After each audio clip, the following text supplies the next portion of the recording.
Good evening, YouTube. It's your man all the way. It's George Page coming to you live on YouTube. I am sorry I'm a little late, family. I was taking care of some business. I had a doctor's appointment this afternoon. I came back a little bit, time that I need to come back. I wanted to come back enough times so I can finish some things for this Muscle Talk Monday. I am doing a history. If you read the description, history of Olympia is making its return, and it has been out of action for almost I would say 6 years, not almost 6 years exactly. As you know, back in 2014 season, the IFBB decided to drop female bodybuilding from its lineup, meaning they don't sanction female bodybuilding. They still govern over female bodybuilding, but they don't sanction over it. So, as you know, I did a video, was it week before last, where I talked about the Rising Phoenix. As you know, the Rising Phoenix was a show that was created in the place of Miss Olympia, and it was by the production company, the company Wings of Strength, which is owned by Jake Woods.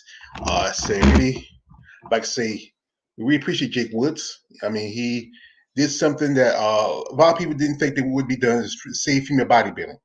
It was pretty much, a lot of people said it was almost on its last leg. For many years, female bodybuilding has been said that it was on a nail, had a nail, one, two more nails in the coffin. Mostly because the fact was that, where some people say they didn't like the way how the women were going, but you got to think about it. This is a sport, and the women want to evolve, not like the men, but along with their male counterparts. They want to develop and become, just as much seen as athletes. But society's not comfortable with the idea of women in muscle. I think it probably never really will be. But there are some people like myself and others who are fans, who are comfortable with the ladies, who respect the ladies for what they do. I mean, it takes a lot to come into the sport, and which is for years, bodybuilding history goes back to, it's been always been dominantly a male sport. And you know and it's just, women have always wanted to have a sport where they don't, like, you have the WNBA, you have women playing tennis. I don't know, you gotta have you have the women's soccer league. One sport, I think you may not really. There's some small little minor league pop one of women's football, and women have softball.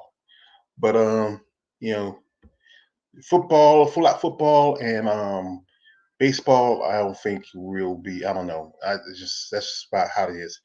But there's always this debate about female bodybuilding, about the muscles and everything else, and how it affects society. You know, but here's a story about female bodybuilding. This is, like I said, this is a history of it. It started out like, you have bikini now. You currently have bikini, which is one of the most popular divisions in the IFBB. They make a lot of money. The girls, truthfully, the girls don't make as much money from winning the shows. They make more money when they do photo and video sessions. But really, if you think about it, female bodybuilding started out like bikini. The women wear high heels, and they were supposed to judge more on their looks more than their physiques. But like I said, I'm gonna give you a bit of history of it, and give you a second. Give you 1 second. I gotta grab a couple of things. Like I said, I was in a rush to try to finish some things up, and then realize how fast time works. So I'm just gonna step away for a sec.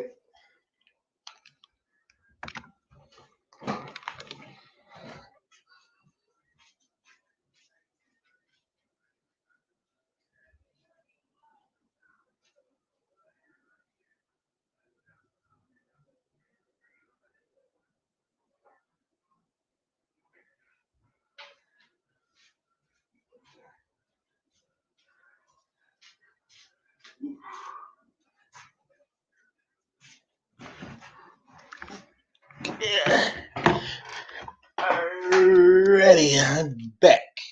So, as I said, bodybuilding has been around for quite a long time.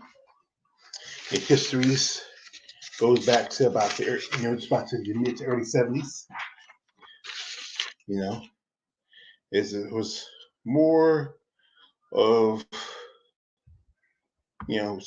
basically shot from the ideas of the old beauty pageants. You ever seen Miss America or Miss USA or Miss Universe? They just cut out the question answers and even gown part. So anyway, I will give you a history of the sport of female bodybuilding. It's like I said, it's just a great history of a great sport. It's been around for quite some time. You know, and it's just the how the women had to you know fight to get recognition, to get respect, to be seen as athletes, just like their male counterparts. So and it's for a lot of people who don't know much about the sport, who are, and this is for the people who do know, and there's some things you may not know. So, like I said, let me get it in here. Let's see. All right. So, and make sure everything is up. And here we go. Now, for 35 years, the title of Miss Olympia was the pinnacle of women's bodybuilding. It was one of the top shows back in the day. You had you had other shows, other than one second best shows for female bodybuilding, especially was the Miss International. And Miss International is a great bodybuilding. I'm gonna do one about Miss International. I gotta work it all together. There's so much information. Sometimes I can't find many pictures on YouTube. But Miss International was one of the second um, biggest titles. And it was great for opportunity for women who knew that either they were gonna never be Miss Olympia or was a stepping stone for Miss Olympia for them. But most often back in the day it was more like a step it was more like a title for women who, may not have gotten the opportunity to become Miss Olympia. Now, the story we go back here. It was around the 70s where something new was going to be introduced to the culture. It was an idea which featured beautiful women in bikinis and high heels, and it was focused on developing their muscles by primary aesthetic purposes. It was the beginning of a women's muscle contest. Now, it was seen as totally different from the you know seen as a the contest would be totally different from typical beauty pageants of the era, with the focus on developing female muscle by way of exercise and proper dieting. The women would spend many hours in gyms to transform their bodies, hoping to represent uh, and get treated equal to their male counterparts. And back in the days, how women in bikinis they look like beauty pageant contestants, meaning were just models.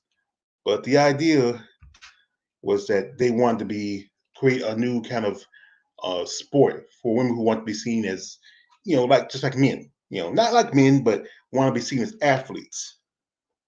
Now, you know, so with the first women's competition was in a local YMCA in Daytona, Ohio in 1977. And let's see. And see what I need to get a PowerPoint. Yeah, I really do. Anyway, um, the contest was different in the eyes of the people who were more familiar with conventional beauty pageants. And the winner was a local Ohio woman by the name of Gina LaSpina, and she was, you know, looked she looked lean in her defined physique, you know. And back then it was originally called before it changed its name. It was originally called the Miss United States. That's how it started out. Now, most bikini contests were judged by the looks of the competitors, but this one was judged by the looks of the physique, just like the men. Now, the show was called, I said, going to Miss Eastern United States, but from 78 to from 77 to 78. The following new show was created and it was called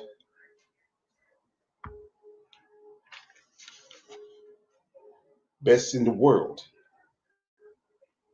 So there you go here. And it was 1979.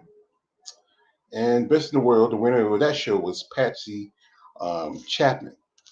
Now, Patsy was kind of like a precursor for Miss Olympia. This is like just a year before Miss Olympia. And I think Patsy's kind of like the first, truly the first black Miss Olympia, you might as well say. And this show was the precursor for Miss Olympia. And, Patsy was, like I said, she was amazing, great physique, you know.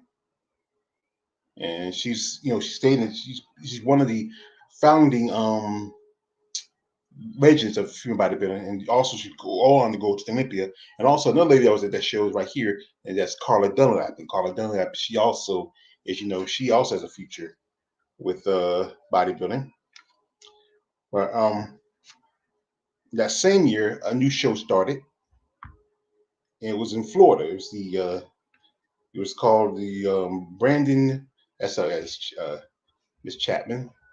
Yeah, not this was what most women back then looked like. They were in great shape, weren't too muscular, just fit, tone. Kind of like you might go see if you see a girl at the beach,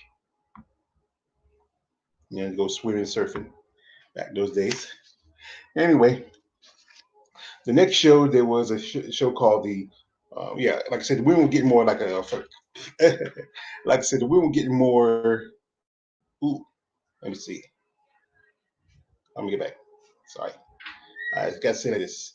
Like I said, over time the women started getting more, developed. You see they'll get more vascular. You can see how you see the pecs will get more separated. You can see the veins in the arms. You see a little more definition in the abs. The legs are still a little bit hadn't got there yet, but you can see the upper body was really changing. You can see even the shoulders and the traps. You know, and you see you can see even more definition in the back and the glutes. You know, but like I said, the new show was coming, and it was the Miss Brandon Physique. I'll show you that in a second. Now, in '79, it was in 1979. It was the one of the first shows in Florida where the women were wearing high heels, and the winner of that show was 36-year-old Doris Jean. Very 6. Can't say her name right. I'm sorry. I'm sorry. I'm gonna say her name is Doris Jean. Now she was 36 at the time, and that's Doris Jean. That's Doris Jean in the middle. And here's the thing about her: she was a mother and a grandmother at 36. Mm. So she wasn't the first. Like there's been some female bodybuilders who have coined themselves being grandmothers and mothers, but she was the first female bodybuilder to be both a grandmother and mother before the likes of Diane Dennis and also Julie Miller. And there's plenty of female bodybuilders now who are both mothers and grandmothers, like Irene Anderson. She's a mother and grandmother. There's Patty Corbett. I think she's a mother and grandmother. Maybe I think also I know Michelle Brent has a son. He might have children, so she's also a grandmother and mother.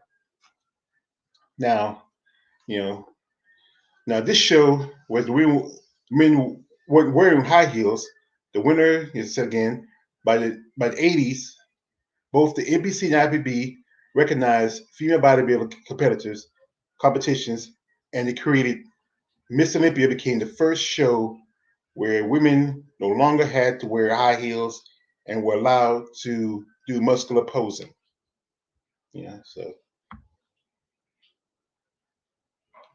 yeah, and now now the show was held in the Sheraton Hotel in in Philadelphia, Pennsylvania, on August the 30th, 1980. It also was the first show where the history's youngest Miss Olympia, yeah,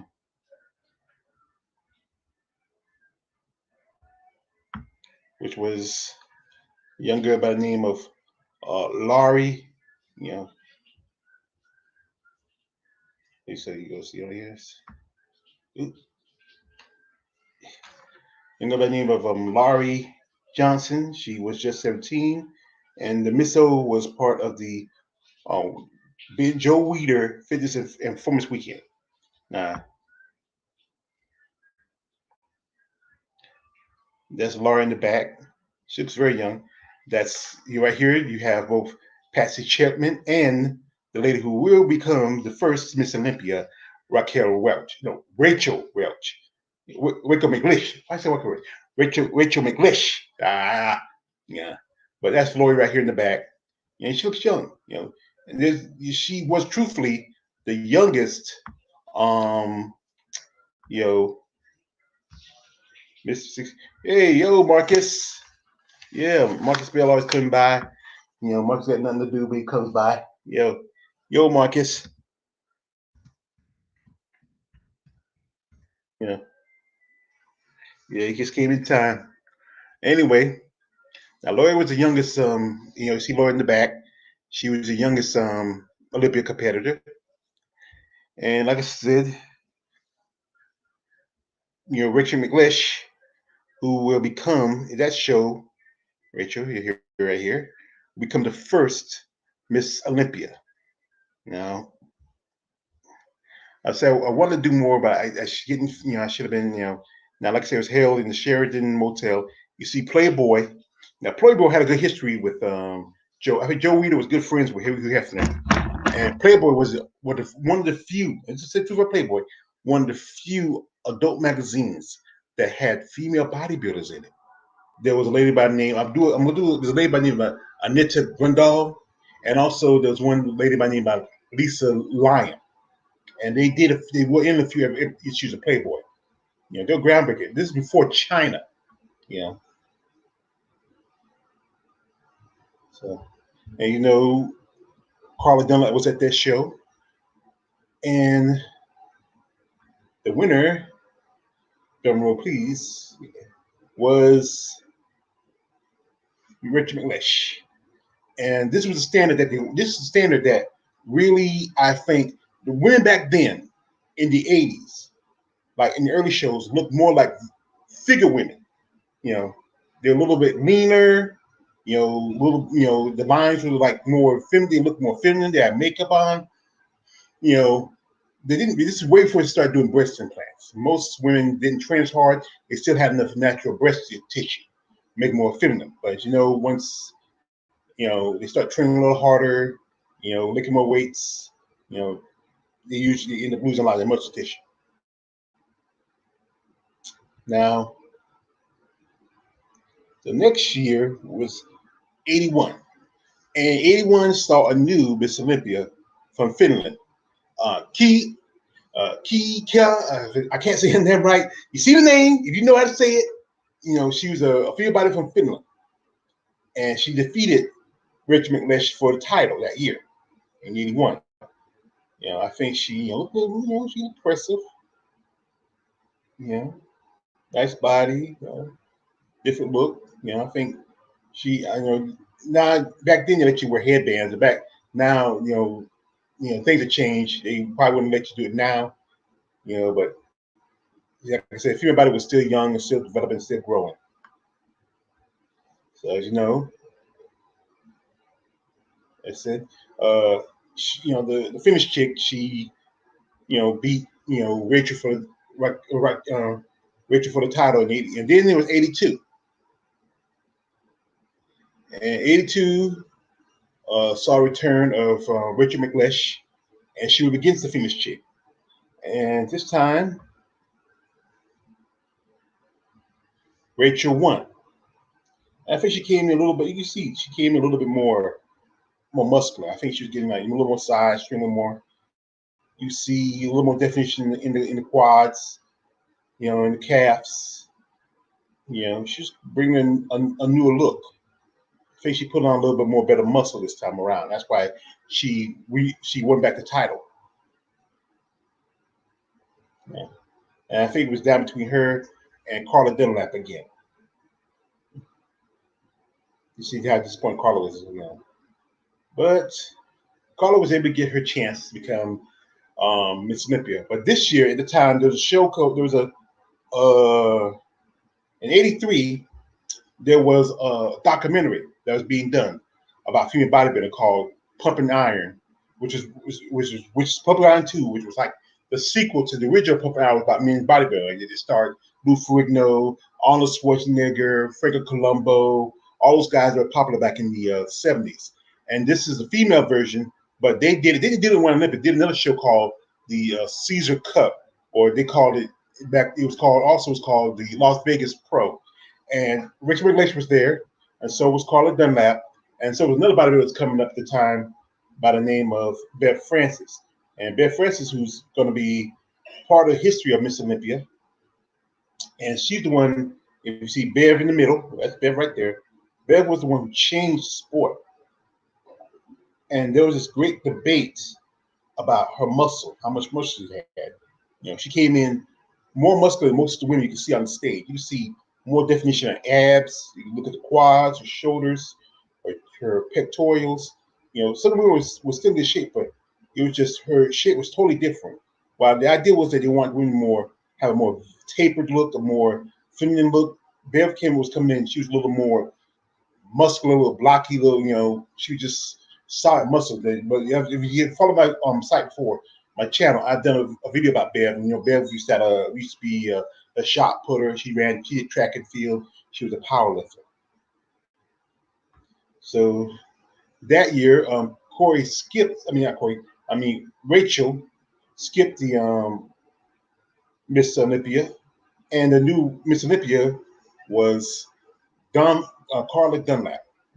And Carla was the first. Technically, she was the first Black Miss Olympia, but not really the first black bodybuilder champion. But she was the first Black Miss Olympia in '82. And she's a legend. I think Carla inspired a lot of female bodybuilders back in the day, like Linda Murray, Laura Craval, Vicki Gates. I think they say some interviews that they're a big admirer. They was a fan of Carla Dunlap. Yeah. So next up is 83. 84, actually, 84. And 84 was the return of Rachel McLeish. And she wanted to come back for maybe a shot for the title. As you know, she skipped 83. She did that. She did the show at the in Las Vegas. She decided to skip 83, and then she wanted to come back in 84. But 84 was coming with a new star, and that was one Miss Corina Everson, or based on if you follow bodybuilder, Corey Everson. Now you see Rachel right here. There's Corey in the look like orange, and there's the current champion Carla Dunlap right there from Corey. I forget who's that. I think it was Claire Fern or was that Mary Roberts? Claire Fern and Mary Roberts look so much alike. You see now you're getting confused. I think it was Mary Roberts right behind. So Corey won the show. I think Rachel got third, and I don't think I think Carla made a fifth or fourth. I'm trying to remember. Like I said, if I should have really been more on top of this, I would did all these details. But it was so much information. I would take my time. I'd take my time, because But that's how it is anyway. Anyway, 1985, and Corey returned to defend her title, and defend it she did, which means, and at that time, the certain few fighters made their, you know, did their first Olympia, and that is Juliet Bergman, and in a few years, Juliet Bergman will become a Miss Olympia. But this was around 85. She just a few years ago, I think she turned pro, and this was her first Miss Olympia. And another bodybuilder made their Olympia debut was Diane Dennis. And Diane Dennis, at one point, was considered for one of the most popular bodybuilders at the time. She was one time she was part of a mixed pair team, a mixed pair posing. If you know anything about mixed pair posing, it's a man and woman. It's kind of like a pair of figure skating for bodybuilding. And Diane Denison, she was part of that. I forgot her partner was name. I forgot the dude's name. His name was Kevin somebody. Kevin? Or it's Chris. I can't remember. So a long time ago. And like I said, I told you about Diane Dennison. At the time, she was a mother. She already had her kids after that, and that's what she got about it because of her kids. She got into because she wanted to lose weight. I'm gonna do a video about Diane Dennison later down the road. And she had an amazing shape, a great look. And she reminded me of an actress from back in the day by the name of Meg Foster. You remember she played Evelyn in Master Universe, and she was in that movie They Live with Ronnie Piper. They had about the same color eyes. I mean, they got nice eyes. So, anyway, as you know, Corey defended and won her title. So she won her second Miss Olympia. That was 1985. Then 86. And she made some changes. You can if you look, you can see that Corey made some uh adjustments. As you know, I think that was one thing. I think there was a talk that the debate of femininity back in that day. So that's where it started. I think Corey was the one who started it. Was the first woman to get breast implants. So she could look more feminine for the judges and for the fans. And that show was Claire Fur. Now Claire Fur plays second to Corey. And Claire Fur was very popular back then. There's Claire Fur and Mary Roberts, and these two look about alike. So you can tell the difference between Claire Fur and Mary Roberts, but you can see how the women were changing. You can see how much they were getting bigger. You can see, if you look at Claire real good, you can see her. Look at more of her arms. Look at her abdominals were showing. You can see her legs, the quads, more definition in her calves. The women were evolving by 86. You know, and yet again, is always Corey won the show, and she just was a great poser, great style. But and this is I like this. The gold bikini is very popular. I mean, she's on that list of female bodybuilders who always wear gold bikini. It's like I got to do a thing about gold bikinis. Next time. I mean, but like I said, Corey won in '86. Then the next show is '87.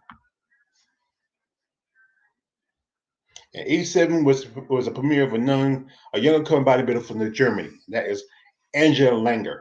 Angela was pretty amazing body, great definition. This is where that's why I say I'm a big fan of German women. You can see the definitions, just how her pecs are striated. You can see the definition of abs. Look at the arms. Look at you can see it's vascular how they are. You know, and even though she was, she had a look to her because she was very, even for her body, her face was she had a very attractive face. She was a very pretty young girl. I think she was in her early 20s when she, made her pro debut in the Olympia. Now, anyway,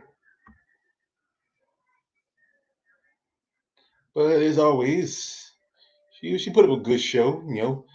Corey, but they really liked Anja. But as you know, if anytime, when you're champion, you know, also that show was also Mary G. Selling. She was from think Mary Jo was from Germany too, I believe. That's Lady in the Pink. You see uh, Corey with a little face like that. And you see how Ed just stand in the middle.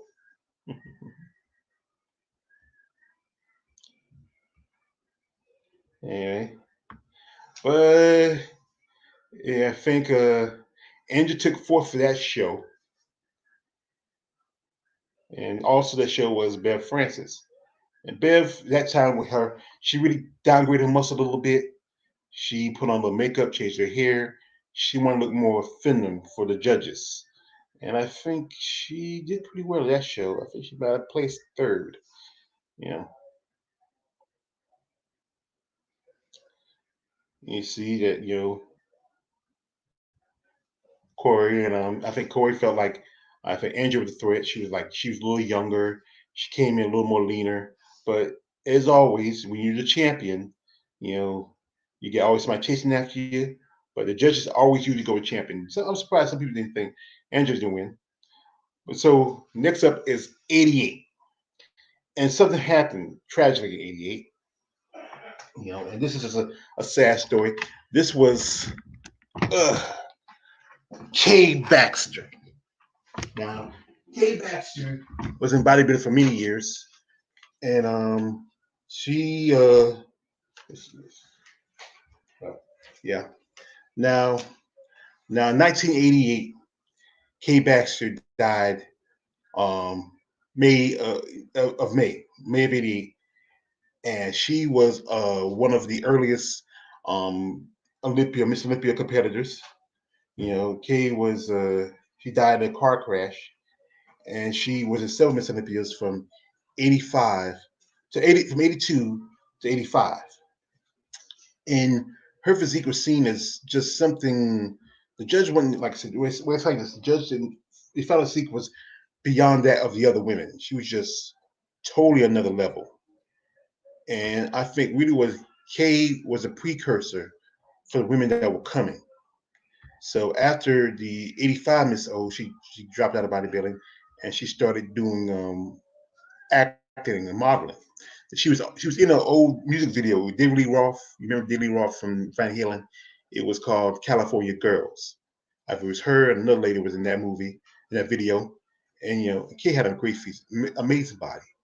Today, I think if she was competing today, she would have to compete in physique because she's not too muscular. She was almost like at the level of women that were coming like the '90s. If you follow bodybuilders in the '90s, Kay would have fit fine in the '90s, and she would have fit great today. She would have been perfect for that era. But like I said, she died in a car crash. That was just so sad. I remember when I saw it in the news, and just because it was '88, I was how was I, 14? It was no. I was 13. I was just turning 13 because I was born in '74, so I was 13. I remember I saw it in the magazine how she died in the car crash. That was so sad. She had an amazing body, great physique. She just has so much promise. Maybe I feel like she may have come back if she wanted to. So, 88. This was again Corey defending her title. You know, so my state, and this was Corey's, I think, see, fourth title no, fifth title defense in '88, and she was getting popular back then. She was doing uh you know magazines. She was in magazine covers. She was doing workout shows, and '88 saw that year Angela Langer, she came second to Corey, and Bev Francis was there. So I think Bev took third or fourth in that show. But Angela, there was a great debate that some feel like Angela should have won that year. But as you all know, anything is everybody always goes with the champion. The champion always wins. You know. And on the stage you have Corey on your left, Tanya McKnight, uh, Ella Van Mars, Anja, and Bev Francis. And you know who ends up winning the show as always. You know, there was you had that look. You see that look on Corey's face. I think she felt like she wasn't going to win. You know, because how popular Angela was, and she had that look. At she felt she was going to win. And Angela had that look. At she felt like she might was going to win, but well, like I said, anytime you have this like a split decision, you always go with the champion. You know, even though like I said, Angela took second that show, and Corey was the crowned, won her fifth Miss Olympia. Now, after that, come '89, and you saw a new pack of new ladies. Right here in the very end, top right here from Corey. That's Maria Malbert from France, Debbie Mugley. Also, there's Lisa Marino, return of uh, Ellen Valmors. I think that was her last show. Then you also have Mary Jo Saline and Sandra Riddle.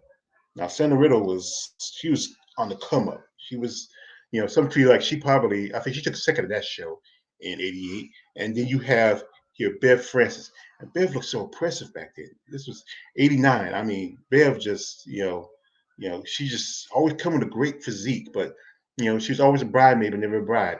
And that year, you're seeing more women with breast implants. You were seeing there was corner growing trend, you know. And let's see. So Corey being this was going to be Corey's sixth Miss Olympia, and it's always when you're champion, you're going to win. So, so I think who took second that year? I forget. So she won her sixth Miss Olympia, and some people feel like there was never going to be no one who did that many Miss Olympia. And Corey decided that after her sixth Miss Olympia, she wanted to retire. Now, she wanted to focus more on her career outside of bodybuilding. You know, she was doing back in the day. She was doing she was doing photo shoots. She had a exercise show. I think it was on ESPN. She started doing movies. One of her biggest movies. She was in a movie with Jean-Claude Van Damme, Double Impact. Remember the twins? And she worked for the bad guys. You know. Also, she was doing movies, TV shows, and she was on Hercules and Legendary Journeys. So '90, it was song for a new Miss Olympia, and that was Linda Murray. Now, Linda won the '89 Nationals, which gave her a shot to be at the Olympia. And Linda was young, and she beat out Beth Francis. Now, Beth Francis that year, she came in a little bit more softer, feminine, but somehow Linda's, was just amazing. So standing here, you have Ben Witter, Joe's brother, and also the first Miss Olympia, Carla Dunlap. And congratulated her, she won that show that year. It's amazing. She just won the Nationals the year before and didn't turn around and become Miss Olympia. So the next year is 1991. And 91 was a battle between Bev Francis and Linda Murray. And you could see Bev looked so huge. Now Linda has great definition, but Bev just looked amazingly huge. And this was the thing, Bev felt like after all these years of her trying to be more feminine, cater to the idea of the judges, she wanted to come in as she wanted to go out. This was her last Miss Olympia. And I think if she won that year, she probably would have came back. But I think she decided that if she didn't win Miss Olympia, she was going to be done with it. She done at least 6 or 7 Miss Olympias, I think from '84 to '91, and she either made the top 5, top 3, but she decided that she wanted to go out, and she came in a monster. And this was her stage routine. I mean, this is my favorite pose of hers. I mean, this is just, it looks like she reminds me of old time knight who's shining his armor from one last, no, you had no, knights didn't shine their armor. There's a squire, or there's the squires who shine their armor, that night before he goes in for the joust. That's what Bev looked like. She was shining her armor for that last time, going for the joust. You know, but like I said, they didn't like how she looked.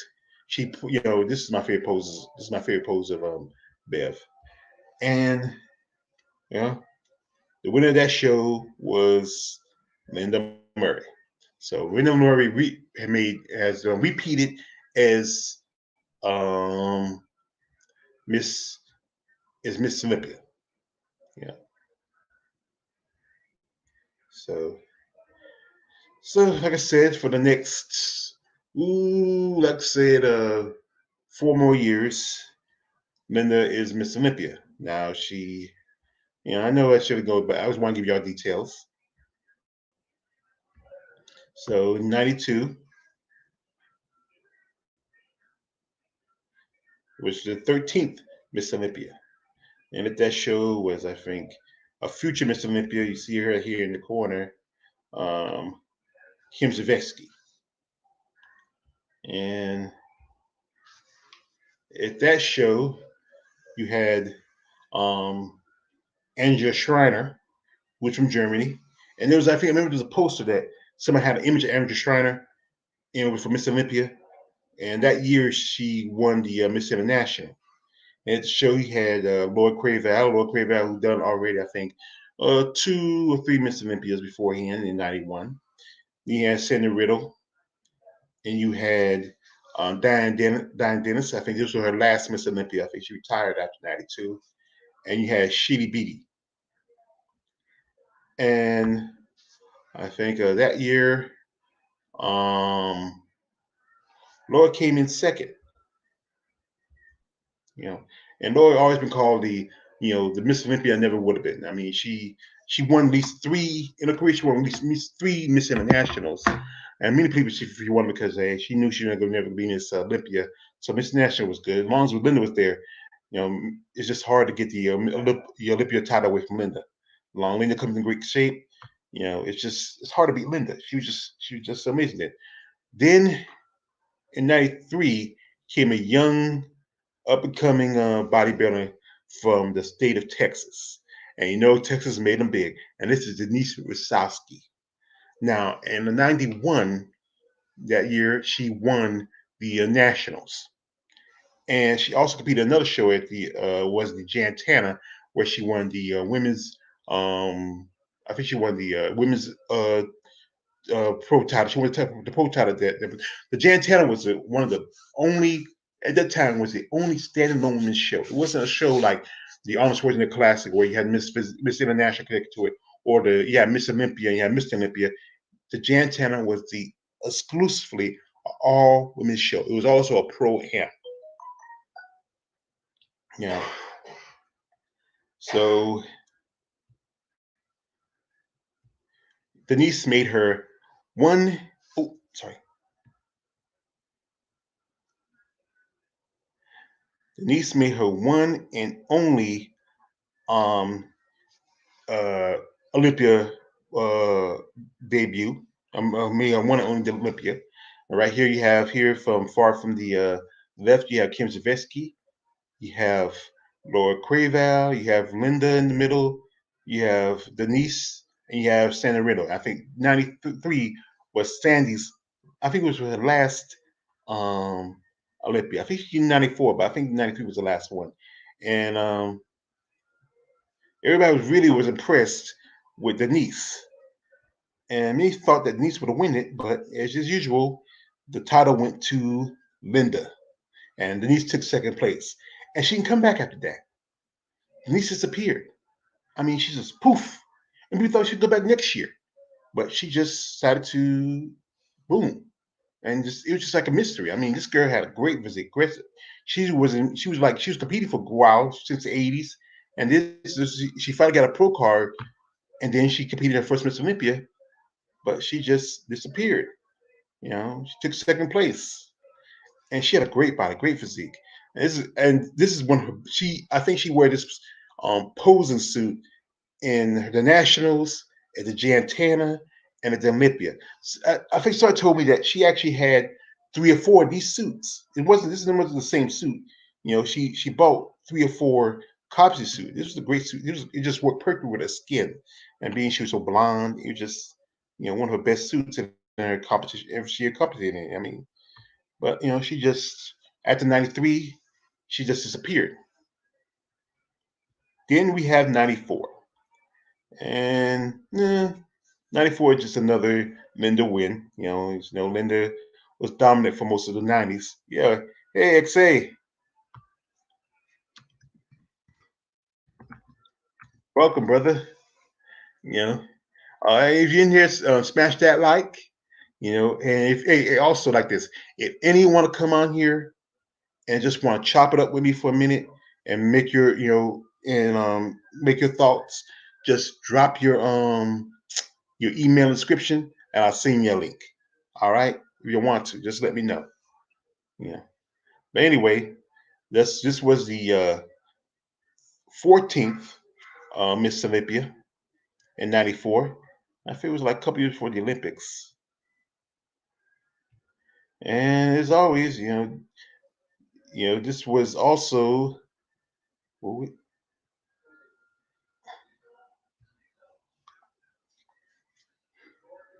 and on this list for '94 was Linda Murray, Laura Craval, Debbie Mugley, Rima Habir, Andre Harris White, Sue Price, Dorit Kearns, who I follow, Yolanda Hughes, Marina Nicholas.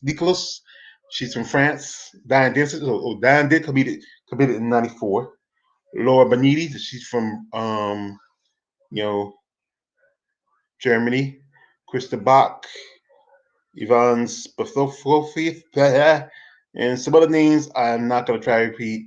And what's notable, this was the women who were, these were the top 10, and these were ladies that are so. But as I said, it just shows this was the debut for some of my favorites in Olympia.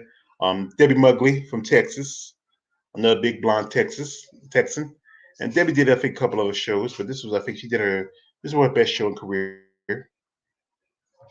Then you also, like I said again, Andrea Harris White, and you look at Andrea Harris White, she looks so much like um, Andrea Shaw.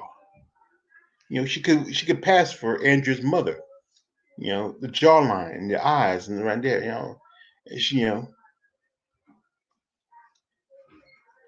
and then you have one of my favorites, my own time favorite, straight from Germany, and that is Krista Bach. And I'm disappointed she didn't make. She should. I don't know. Judges are just kind of fickle. I'm just speaking as a fan. She should have did place higher. I think she should make the top 5. And you have the winner and champion, Linda Murray. And Linda Murray, was her. She won in '90. This was her 5th Miss Olympia, and she's about to do a little something that she's about to make history here.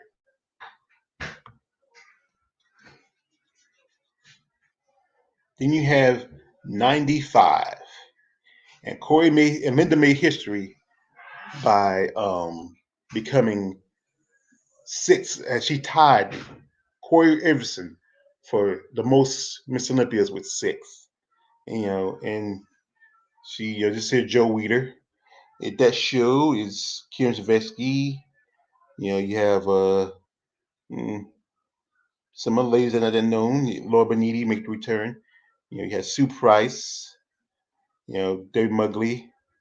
I don't see Andrea Harris White in this one. And Michelle Ribillette, who was a lightweight. She got her pro card at nationals and she won the overall as a lightweight, which is rare to do. It's hard to do. And like I said, she tied with Corey Everson with the most Miss Olympia 6. You see Linda with Joe Weider and Corey Everson. And you see back then I think Corey could have probably came back and competed again, but I think she was done.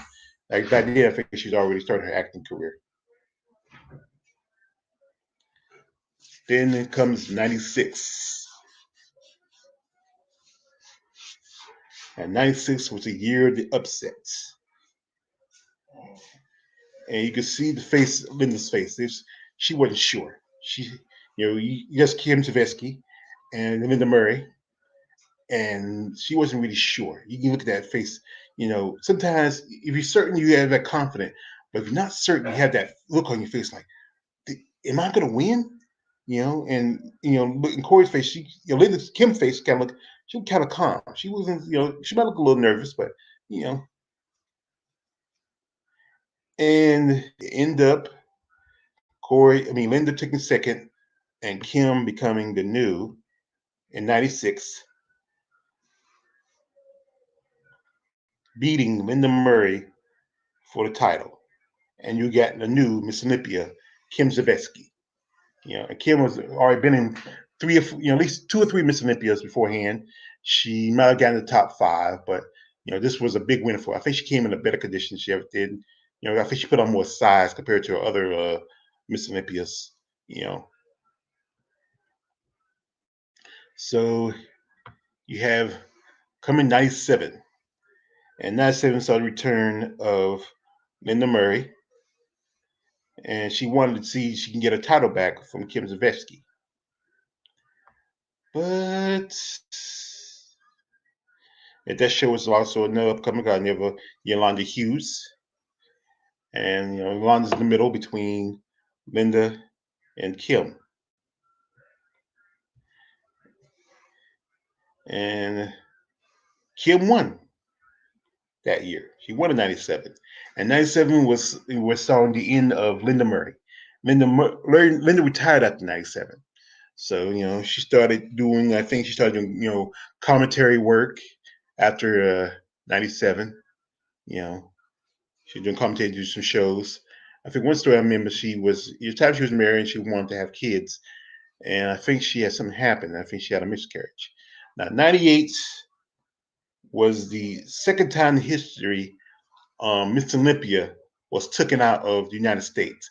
Now, you notice this.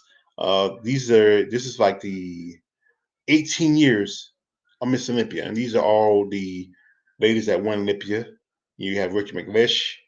You have this chick from Finland, Richard again. You have Carla Dunlap. You have Corey from 84 to 89, Linda from 90 to 95, and then you have Kim Zaveski in 98.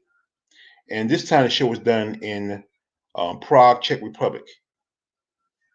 And Kim, she took first place at that show, and the lady that took second place at that show was, or ladies made the top three in '97, which was Yolanda Hughes.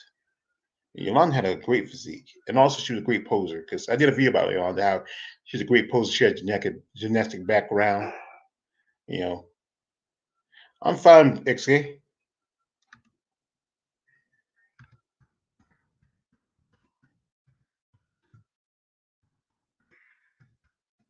Mhm. Yeah, and truthfully, she had a great physique. You know, beautiful, beautiful physique, great poser. But as this was, as I said again, the champion. She three-peated that year. So, and like I said, the show was done in Prague. Also, the show was, I think this was Vicki Gates' second Miss Olympia. I think Vicki Gates right here on the bottom. Vicki Gates right here, Kim right there, and you had Yolanda. I think this was.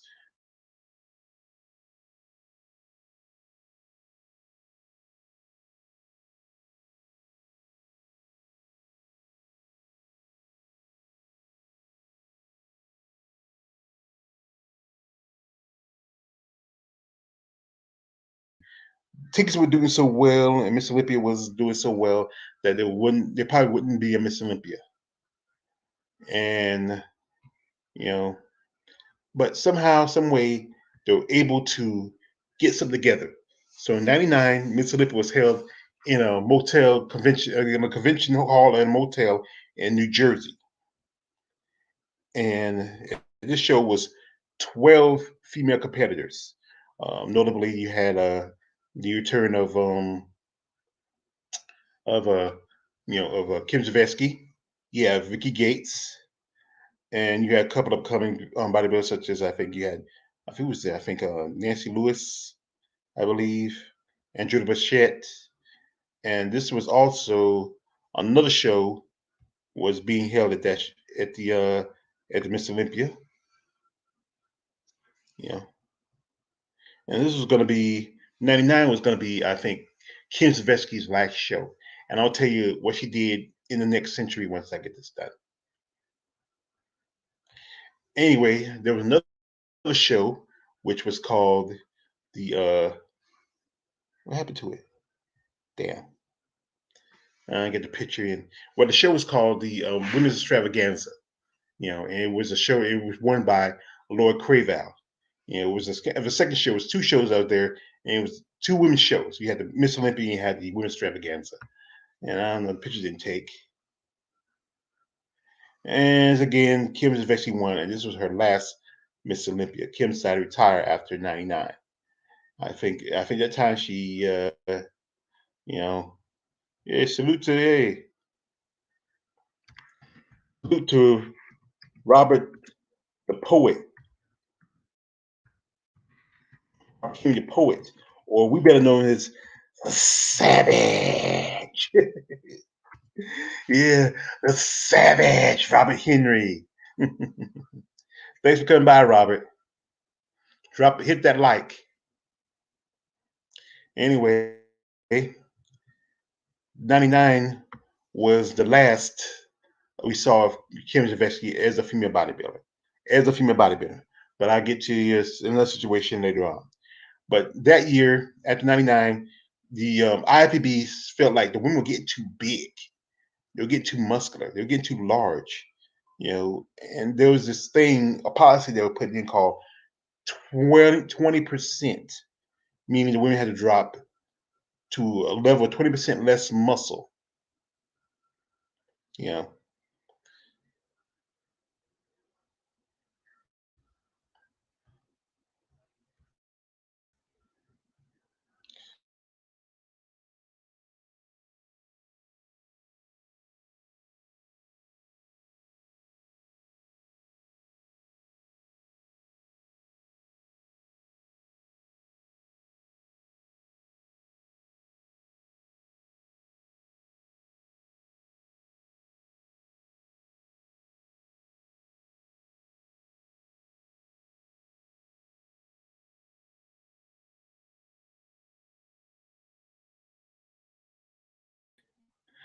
I'm sorry, I just had a little malfunction. I apologize.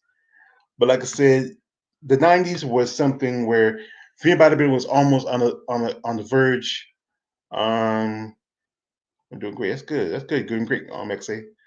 Anyway, female bodybuilding was on the verge of not being around. As you know, '99 almost saw the end of the Miss Olympia. Because of financial reasons, not enough sales. The fans didn't like the way the women were getting too much bigger. And what they did was they put in two things to try to, in a way, try to save the sport. One thing was they put in weight classes. And to me, what's the point of weight classes? Weight classes are for the amateurs.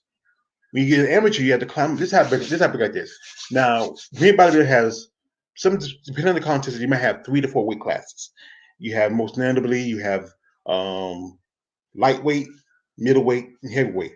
And sometimes you might have lightweight, middleweight, light heavy, and heavyweight. Now, rarely do heavyweight women win shows. More often, um, it's usually uh, lightweights. Rarely, I say, I'm sorry, is correction. Rarely do lightweights win shows. Most of the time, who wins shows will be the middleweights and the heavyweights. But like I said, there was a couple of women who were lightweights that won the nationals, and that was Sue Price and Michelle Rebellette. And they were the only, probably one of the few lightweights to win. So when you come in as a lightweight, you had to come in a condition of a middleweight, and you come in as a middleweight, you have to go up to like almost like a heavyweight. And you come in as a heavyweight, you really have to work more in the definition and your look. So, but in 2000, the IBB was pushing the 20% rule, which means the women came in with 20% less muscle.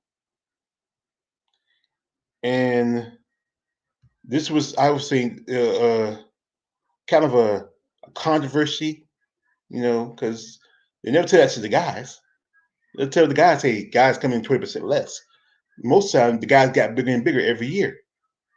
From Schwarzenegger to Lee Haney to Dory Yates to Dexter Jackson to Jay Cutler to the guys currently now. But the women were told that they had to come in 20% less muscle, which was like an unfair double standard. So you had the premiere of the 2000 Miss Olympia, and you had some up and coming stars there. You had Vicki Gates, you had Andrew Blanchett from England, you had Valentina Chapik, I think, also Yaxenia Akeem, who we know will become later also herself a Miss Olympia. Now you had the two weight classes. You had lightweight and you had heavyweight. And to me, Vicki should have won the heavyweight, but I gave it to Valentina here because Valentina, she fit the 20% rule. She was muscular, but not too muscular. She was a little more feminine. I remember I was watching this video one time. It was Vicki Gates at a weigh-in for the Miss Olympia. And this lady right here in the red, that's Denise Hoshare. She walked off the stage right beside Denise. And Denise kind of looked like she didn't want to look at Vicki. Vicki was so huge. I think was it 2000, 2001? But, if I ever find that video, I'll put it in the description, something like that. Anyway, see. Yeah, the heavyweights, the heavyweights are better. I think guys like to, I agree. Actually, guys like a lot of the hardcore smos. They like the heavyweights. They like the bigger women, you know. And there was no point creating a lightweight division. Like if you look at it, like I said, this is what I'm gonna say like this. This was the year where I did a video about this, and this was called the most disappointing Miss Olympia, because what they did was instead of just picking one woman as Miss Olympia, they picked two. That was the lightweight champion Andrew Bachette and the heavyweight champion Valentina Shevchik. I think that's his name. I think I'm calling Shevchik. Or just call it Valentina. I like Valentina, but she came in, and they wanted Valentina because she fit that. She was attractive. She wasn't too muscular. She was about to say look if you look at them side by side for this picture of them, there wasn't that much difference. But to me, Andrula was in better condition compared to she was to me she was a little bit bigger than Valentina, but she was competing as a lightweight, you know.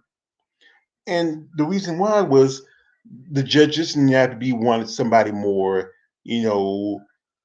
feminine looking. They had the muscle, but they look more feminine. See this picture right here. She looks, the reporter's talking to her. She's one of the second women outside the U.S.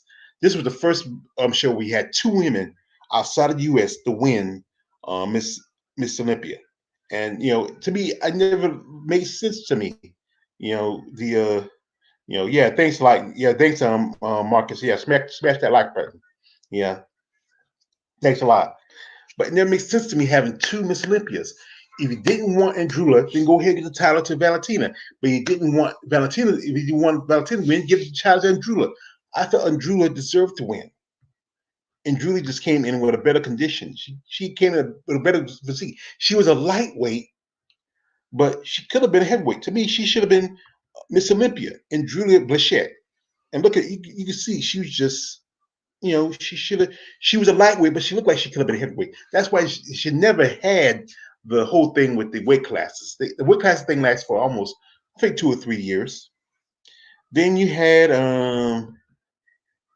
2001, and to me, 2001 was kind of like, uh, so in 2001. And this is was I think some people, especially bodybuilding fans, found a slap in the face. Kim eventually came back, but she lost a lot of her muscle, and she competed in fitness. Now, fitness came in about the late '90s, and it was supposed to be an alternative for female bodybuilding. A lot of female bodybuilders jumped to fitness to get away from bodybuilding, like Sharon Bernot, Michelle Billette, and then you have here a four-time Miss Olympia jumping to fitness. Now, like I said, Kim had a gymnastic background, but she didn't do too good. She competed for at least 2 years. And she competed in 2001 and she competed in 2003, and she did too good. I think, and to me, as a bodybuilding fan, it's a slap in the face. You're a four-time Miss Olympia, and you come back in a sport that's supposed to be is a downgrade for female bodybuilders. It's an alternative to the sport. Where other Miss Olympias like Corey, Rachel, Carla kept competing up to 93. And also you know, Linda, they retired, they left. They walked away. So, as they were pushing the narrative of the new look in 2001. A new bodybuilder came into the show, and she was around. She was in the she make the top uh three at the last year's in 2020 and 2000 in heavyweight division. That was Iris Kyle. Iris was coming in the game. You still had Andrula, and you still also had Valentina. But there was Emma and Juliet Bergman, who I told you she premiered back in 84, 85. She returned to Miss Olympia in 2001. And because she fit the ideal of the 20% less muscle, she won the lightweight division over Andrew Bachette. You know, and I feel like, I don't know. Like I said, Juliet's been out of the game for almost 10 years. She comes back and she beats Andrew Bachette for the lightweight division. And in the very back right here, if you look, that's Joanne Thomas right there. She in that kind of pink fuchsia posing suit. And Joanne had a great physique, amazing body. Yeah. And then Juliet was against Iris Kyle for the overall title. Iris won the heavyweight. She beat Vicki Gates. And it was down between Iris and Juliet. And you can see how Juliet was much smaller, much leaner. She had muscles, but Iris Iris was just on point. But the judges went with Juliet Bergman because Juliet Bergman fit the 20% rule policy, and Juliet became the 2021 Miss Olympia. But she, like I said, I was a big fan of Juliet back in the day. She's in a woman in her. I think she was in her, I think, late 30s, early 40s. Then she had a great physique, great body. But then 2001 saw the return of a legend, and it was the return of Linda Murray. And Linda competed in this was still had heavyweight division, and Linda took first place. She beat both Iris Kyle and Vicki Gates. And 2002 was Vicki's last Olympia. I think she retired after 2003. I think 2003, 2002. I think I'm trying to remember. That's why I should have really put things in detail.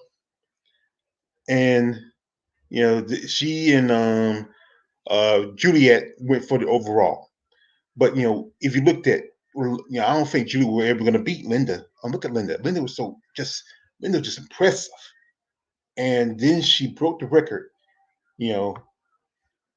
for, and then also another lady came back returned that year was Laura Craval. And to me, she competed in lightweight and came in seventh place in lightweight. This woman has placed third. For a long time, except for the early days, she has placed in the top 5, top 3 at the Miss Olympia, but she placed 7th in the lightweight division, and her physique was she was just so watered down from what she was used to be. And to me, I was just being a Laura Craven fan. that was just I was so disappointed.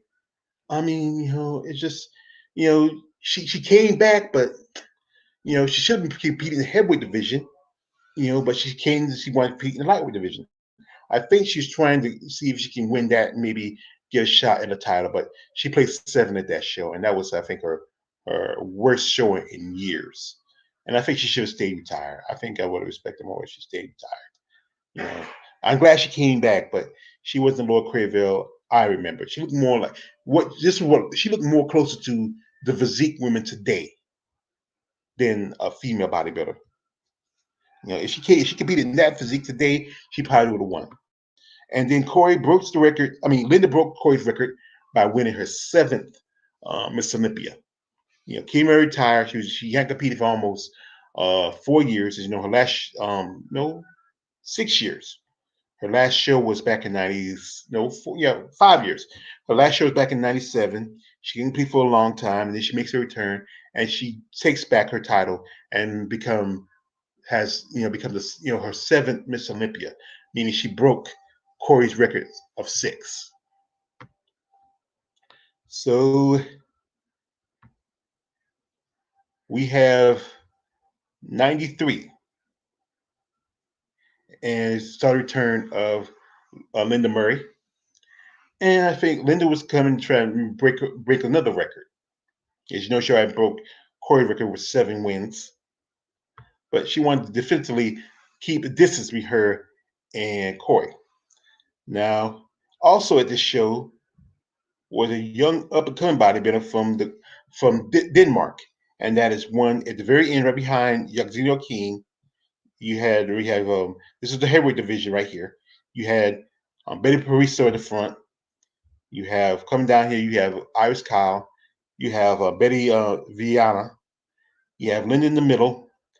Yolanda at the back. He had a young up and coming Helena Nielsen.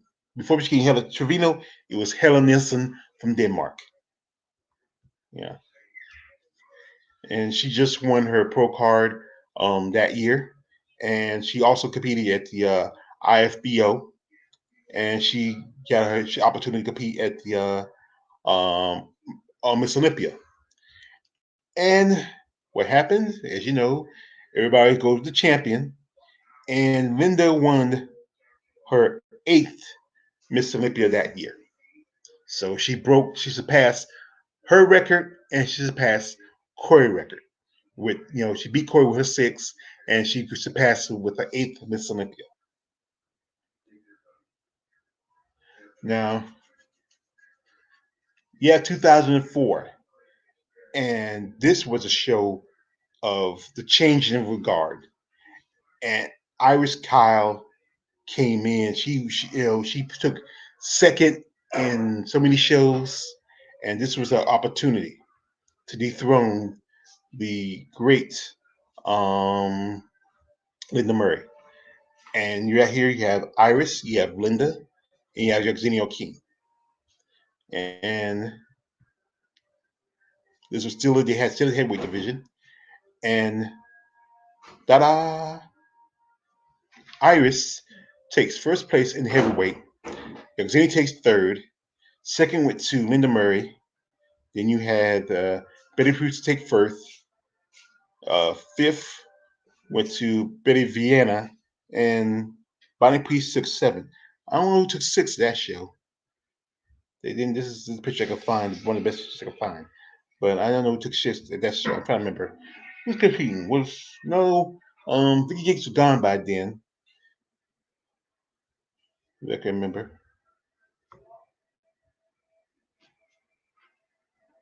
I mean, look at this.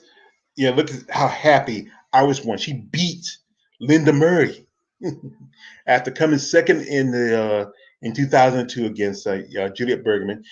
I think she took second or third in heavyweight division against Linda, but she finally beat Linda Murray.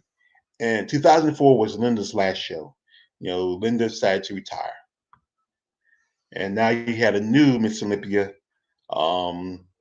Iris Kyle. Now, Iris had to face for the overall title. She faced Danielle Cadeau from Canada, and you can see how much impressive Iris is compared to Diana. Now, like you notice, Diana had a short torso. She never had great abdominals, but Iris always had great abdominals. Look at that. Look at the bicep.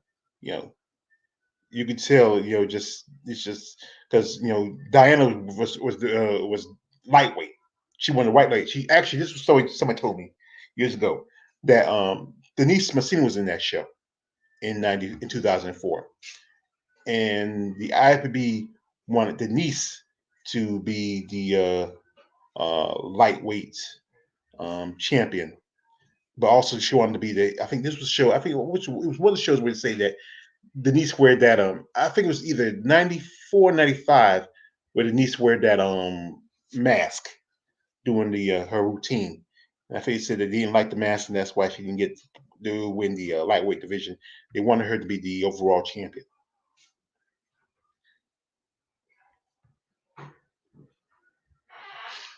So 2005. And 2005 was coming to change in the guard. You had Yexenia King from Venezuela. And Yexenia became one of the few women to beat Iris for the title. Actually, she was the only woman to beat Iris for the title. As you know, Iris just won it last year. And then she lost it the next year, and not in 2005. Oh, wait a minute. Oh, sorry.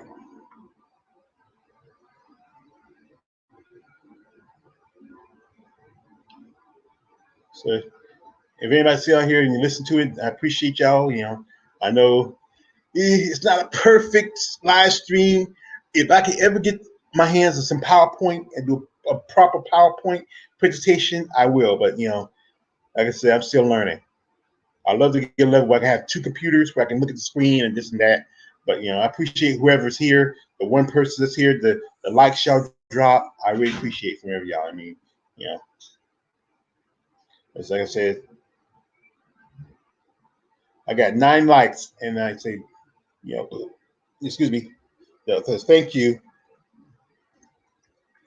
for the 9 likes.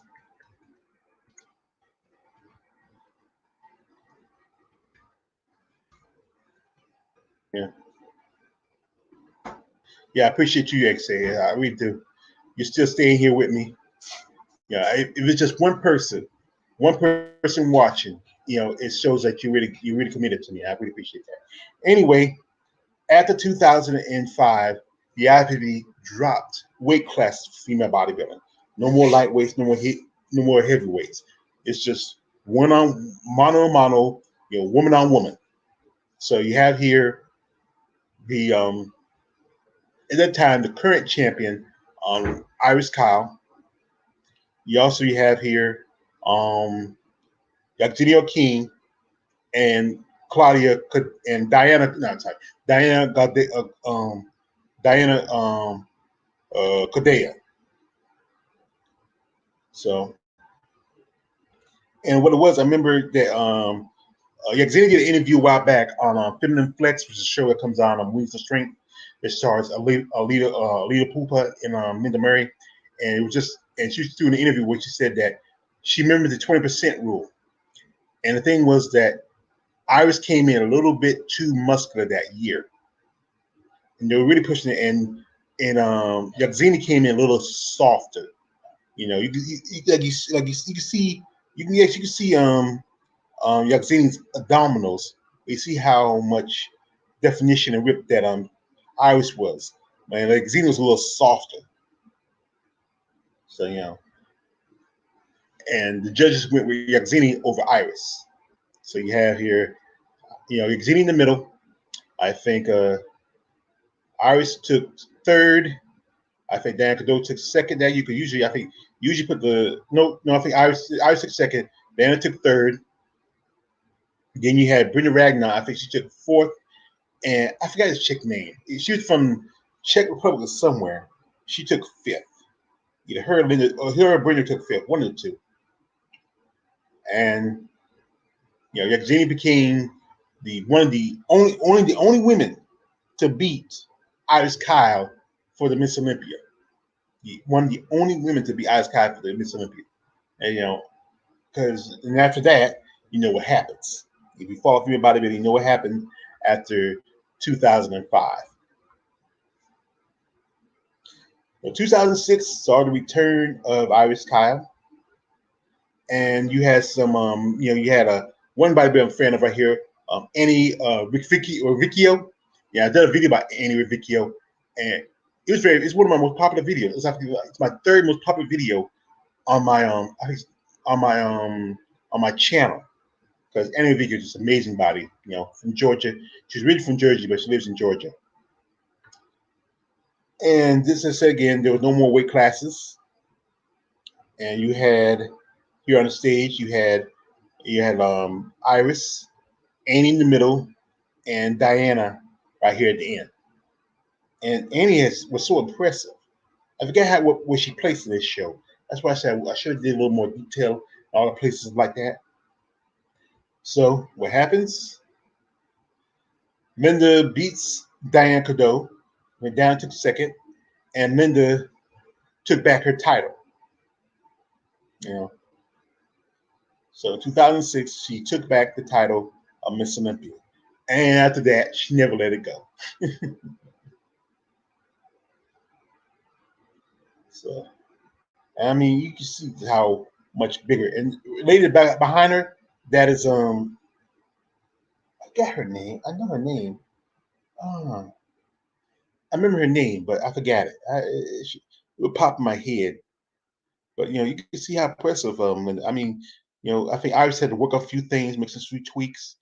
And this year women started wearing jewelry. They started doing the bejeweled uh, posing suits. You know, I was just putting new moves, work on your makeup and hair also.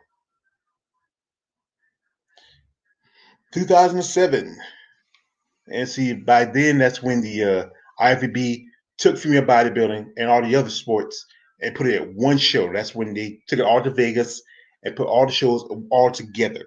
I think by 2006, 2007, yeah, started doing that. And as you know, as usual, who's gonna win as usual. There's no. You had the same old. You had Yaxenia King here. You had Betty Pariso. You had Diana Cadeau, and you had Iris Kyle. Pretty much the same olds. And then it was down between Iris and Diana, and pretty much you know what happened. You know, Iris wins, and you have right here Betty Pariso. You have God, I know her name. I forget it. Hmm. Diana Cadeau took second. I think fourth went to I think third went to Yaxenia King. I think possibly fourth, that's Heather Armburst. You know, I think forgot his chick's name. Lisa, is it Lisa something or other? I forget. She kept competing for a good while. She eventually retired. And like I said, Iris repeated as Miss. This is repeated. No, this is 3P for her because she won in. This is a repeat because she won the title back in 2006, and then this is a repeat in 2007. Yeah. So 2008, and it's around September, and we all know who won 2008. And it's the same. And pretty much it's about the same. You have Betty Vian took second. I think Xeni took third. Diana Cadeau probably took fourth. This chick, I forget her name. She get fifth, and that's Catherine Francois. So we all know who won that year. So there's no debate. So and this is 2000. This is 2008. 2008. You know who won in 2008 as usual? You know, it's not much. I mean, I was just dominated. This was a problem. I think there's a problem that was the reason why I think they were saying they were trying to change the thing because change the Miss Olympia. So you have to return to Iris in 2009. Yeah, who was at this show? I can't remember.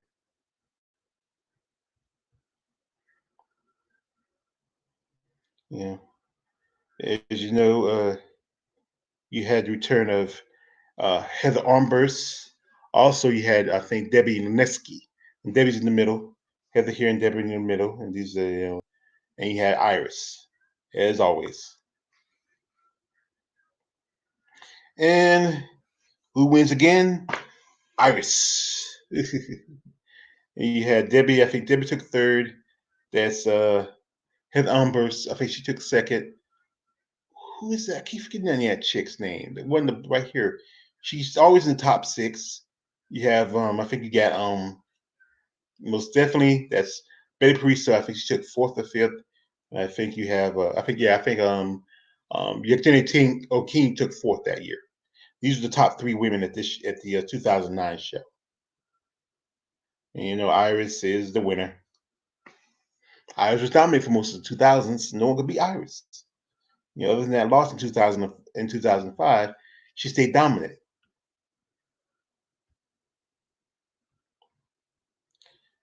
Then we have the upcoming.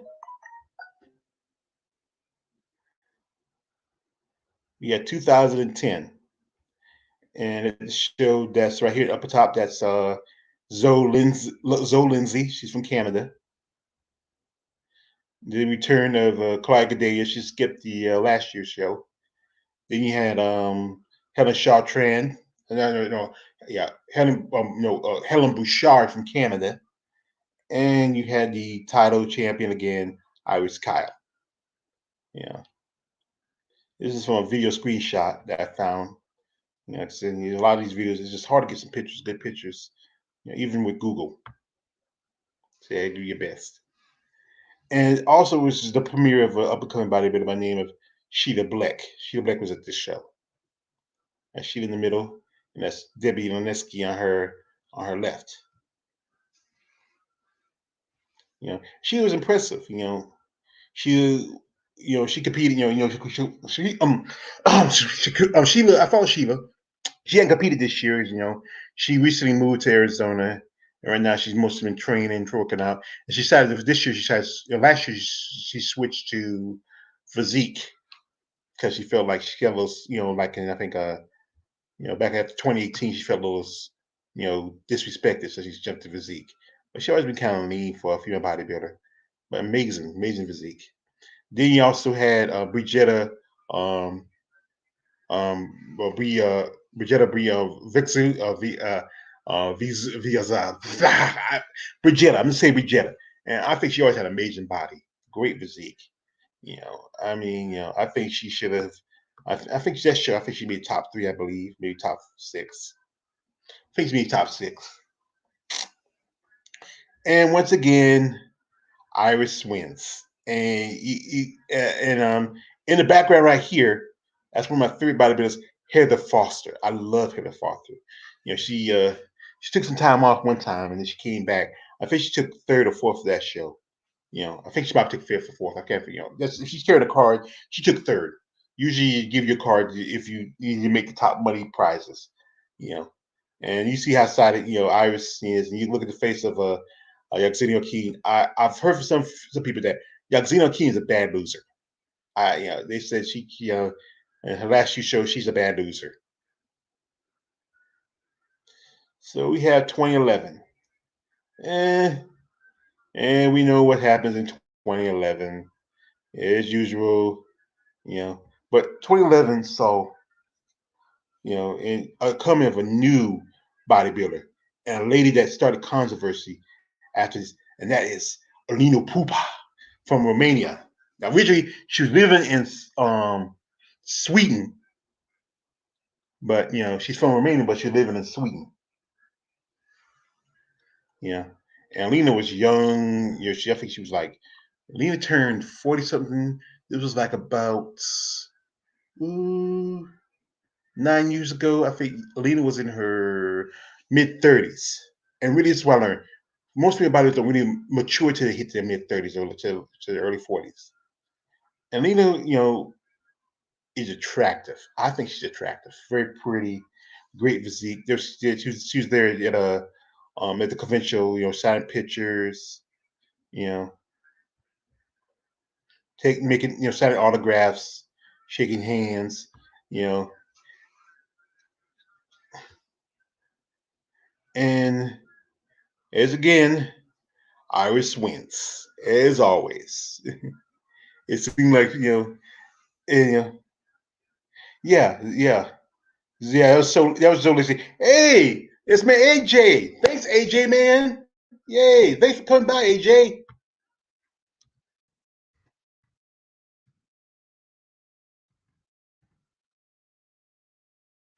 Yeah, AJ. AJ? How's BJ doing?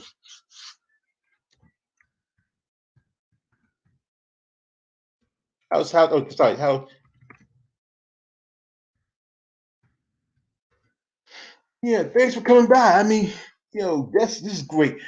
Right here we have female bodybuilding channel, and I mean, they follow me, and they started following me, and I follow them. And sometimes I send some of my videos to them on IG, and I'm a fan of AJ. AJ Roberts. That brother has a passion for female bodybuilding. Him and JB. Yeah, he always clowning on JB. Hey AJ, stop clowning on JB, man. Yeah. But AJ has just that passion. When he do his interviews, because he just did some interviews with Andrea Shaw, Alicia Young. I just saw he just did one with Monique Jones, and I think Hella Tavino. And maybe do one with Iris Kyle. And after the Olympia, he probably wait till after the Olympia because these ladies right now, the Olympia's coming up. They're gonna be the show actually starts the 17th, and many ladies are probably already there because they want to get comfortable, get stuff settled. There were some women had to do quarantine in Turkey, some did quarantine in Mexico because they want to make the show. But like I said, I appreciate it for female bodybuilding channel.com to come by. I really, guys, I love the support.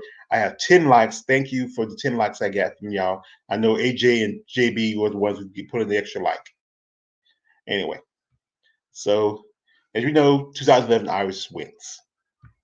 So we go to 2012, and where legends are made.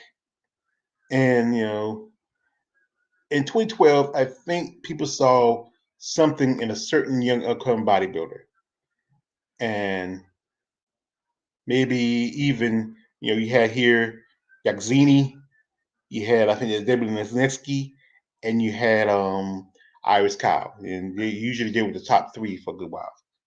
But also you had Alino Pupa. And Alina seemed like she looked like she's came off the semi line. Alina looks so amazing. And there's going to be a debate after 2012 with Alina and Iris. You know, so as you know, the top three of this show, as usual, was you said this is Iris. That's Debbie. Right here is Yaxini. There's Alina, and there's Sheila Black, and I forgot who's that in the end. I can't recognize. Yeah, I wish I could. Just got a bird a little more. I can't see. It's a little blurry. Like I said, it took me some time trying to find some good pictures. You know, and it's just again, Iris wins. But we had the controversy. You know, I think that's yes, Debbie Lineski on her left. That's Jim Mannion. See, by then the Weeder brothers were pretty much out of it. I think Ben he died maybe about 2012, 20 something of it. And no, and then a few years, like maybe a year or two later, Joe passed away. So Jim Mannion, right here, he was mostly handing out the trophies and everything else. Yeah, he was the president of the IFBB. Then you had these some of the contests like who was there to show. You have Monique Jones right here. She was up and coming. There's Capulet Francois. You see Alina in the corner right there.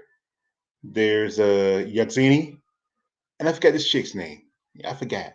I think she only did one Miss Olympia, and not that you see her anymore. There'd be so many female bodybuilders that do one show, or they just kind of disappear. You know. Now, oops, oh sorry. And there was like this is 2013, and that was from 2013. It's 2013. It was a battle between, truthfully, a battle between Alina and Iris. If you look at them, I mean, it's just I don't just. Ugh. I mean, the judges had a hard time. I mean, Alina and Iris looked impressive. Now, there's always been that debate, the controversy in 2013. That a lot of people felt like Alina should have won that show. But the thing is, you always go with the champion, and as Iris squeaked one out. And but this is one. This was like the final pose down. You see, that's Iris's hand covering Lena's quads. Look at Lena; she's just impressive. She was still like in her. I think Lena was still in her in her mid 30s. She hit her most maturity by then, and I mean that should have been her show. But as you know, you always go with the champion. That's just it's always with history. Like no matter even if somebody comes in with this top shelf condition, you go with the champion, and that was Iris. So Iris wins her ninth Miss Olympia, and that year, uh, Alina took second place. You know, yeah, I knew she was disappointed. She probably wanted. I knew Alina wanted to win, but we all know the judges went with the champion. But they could have went with Alina. So Iris takes the title. Yeah.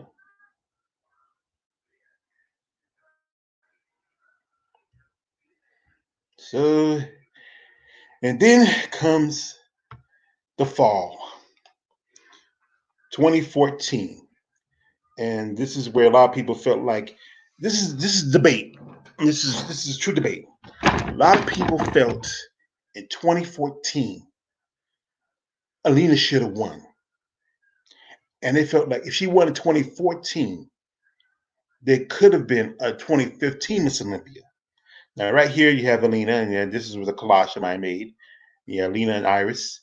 That's Annie Frites from Brazil. You have Yevgeny and Debbie Lenetsky, the usual suspects. I think that's Brigitta right there. I think that was the last Miss Olympia. She retired after 2014. Oh, sorry.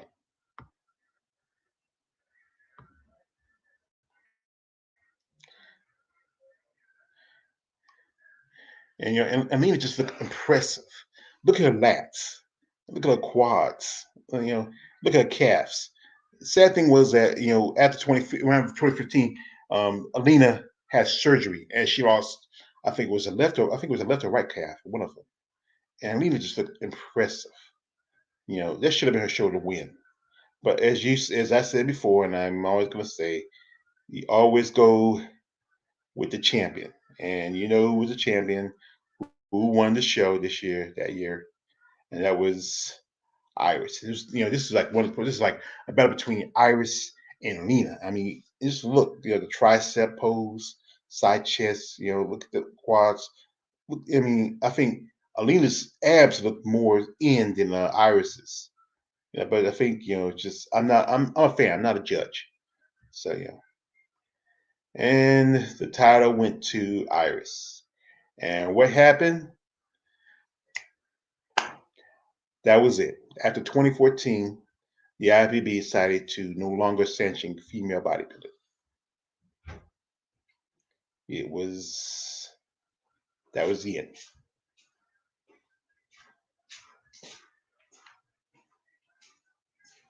So this is like a little history of the Miss Olympia here.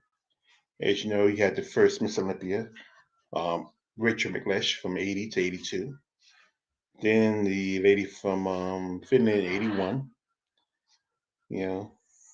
Then you had Carla Dunlap in '83. Yeah, this is from an old magazine.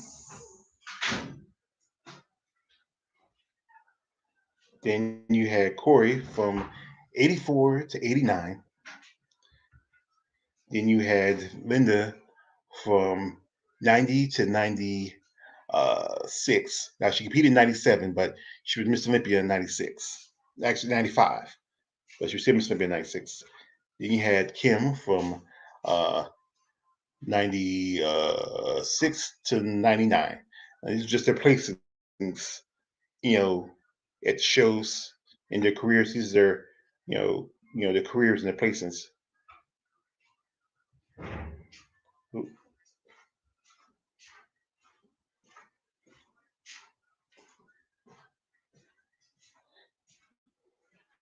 And this is something else. So, and this was the prize money back then. Now, Rick McLeish. Now, the total prize money was $10,000. That was probably, and then Miss Olympia, which Rick McLeish that year in 1980, tacked 5,000. So you had to break up the other prize money among the other women.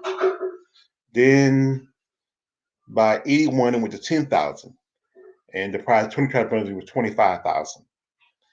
Then it was 10,000 again for Rick McLeish, 10,000 for Carla, 10,000 Corey '84. Then went to 15,000 '85, 20,000 in '86, 25,000 '87, 25,000 '88, 27,000 '89, 27,000 '90, 35,000 '91, 35,000 '96, 35,000 '92, '93, 35,000, another 35,000 '94. Then it went up big time in these right here in '80, '95 with the 5,000. Then you know Kim Zvesky got 5,000 '96, '97, and then in '98 when they went to Prague, it went to 25,000. Because I think the cost going to Prague and the ticket sale would do so good. So, and I think in the at the other show in '99, it went to I think it was a little cheaper too. And you see how the prices was. Look at this. Between after '90, it was you know, over 100,000, the total prize money. Then it dropped down to $1,000 by '97 and 5,000 by '98. But right here, I think this is where the highlight of female bodybuilding. They had the shows in Philadelphia twice. They had Atlantic City. Then they went to Warmeister, Pennsylvania. The first time was out of state was Montreal. Then for a long time it was New York. Then did a California in '91, Los Angeles, Chicago in '92, back to New York in '93. Then the next 2 years, Atlanta, Illinois, back to New York, and the second time out of the United States, they did it in Prague, Czech Republic. And then, like I said, in '99, they did it in New Jersey. And then after that, they started doing it in Vegas. Mm-hmm. Anyway, so that was, as I said, that was history of Miss Olympia from the 21st century from the 20th century to the 21st century. Now, as you know, a sport change and grow.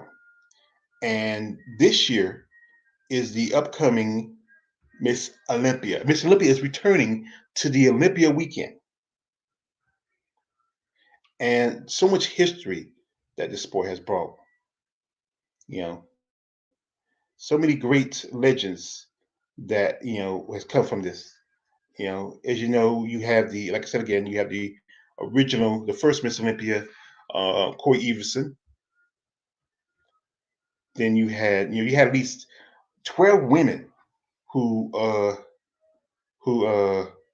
had that title.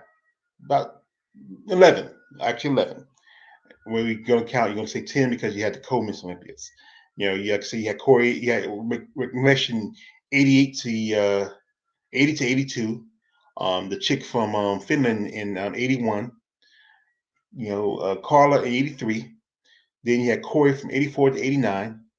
Then you had Linda with her from 90 to 95 and come back in 2000s. Then you had uh, Iris, you know, from 2004, 2006 to 2014. Yevgeny with her one time is 2005. Then you had the split. We had both Andrew Bichette and Valentina, what her name is, in 2000. You had Juliette Bergman, who in 2001, and you had Kim Zavetsky, 96 to 99, who to me, kind of put a slap in the face of female bodybuilding by competing in fitness. You should have just why she just stay retired? I could respect her if she stayed retired. All the others stay retired. Other than Linda who came back, but I could respect you more if you stayed retired. But she came back and competed in fitness. And I think to a lot of bodybuilders, if you like this, if anybody's here to listen to me, do you agree that when Kim Zavetsky retired, she should have stayed retired? That's what I say. Yeah.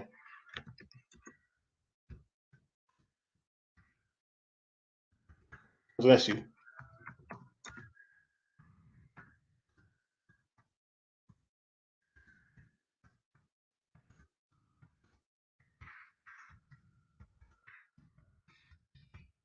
You can answer me one. Anybody agree that she should have stayed retired instead of just coming back and competing in fitness? It's one thing somebody like Sharon Bernot did it because Sharon Bernot was downsizing when she got into bodybuilding, or Kim no Michelle Rebellette.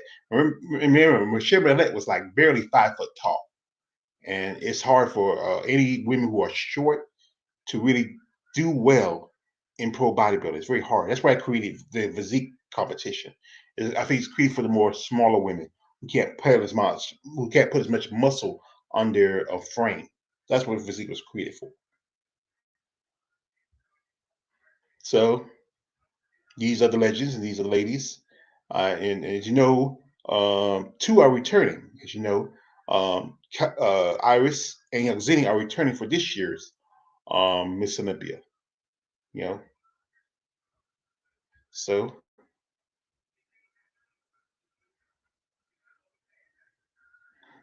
December 2020, return of a new queen will be crowned. We hope so. That's the thing we hope, and a new queen will be crowned. Because I feel like this: if Iris wins, they're not going to have another Miss Olympia. They're not. So Iris is going to be there because she has to defend her title because she was the last and reigning Miss Olympia. So she's coming back, but we're hoping she doesn't win. That's true. If she wins, I think they may not. They might have just for the heck of it. But if she wins that next one in 2021, they're gonna stop having after that. They don't want to see Iris keep on with it. Iris has been out for at least 6 years, you know, and it was originally gonna be in Vegas. The Olympia weekend was gonna be in Vegas, but because of COVID restrictions in the state of Nevada, because they ain't gonna have a big crowd, they moved to Florida because Florida's not as strict when it comes down to COVID-19, which is ridiculous. Because you know why? Because their governor is a Trump kiss ass. Yeah, that's why. It's headed back to Olympia. It's going to be at the Orange County Convention Center. If I could afford it, I would love to go, but I can't. I'm broke. I live on a budget, and then I figure I don't want to travel to any place outside of the state right now, especially with COVID.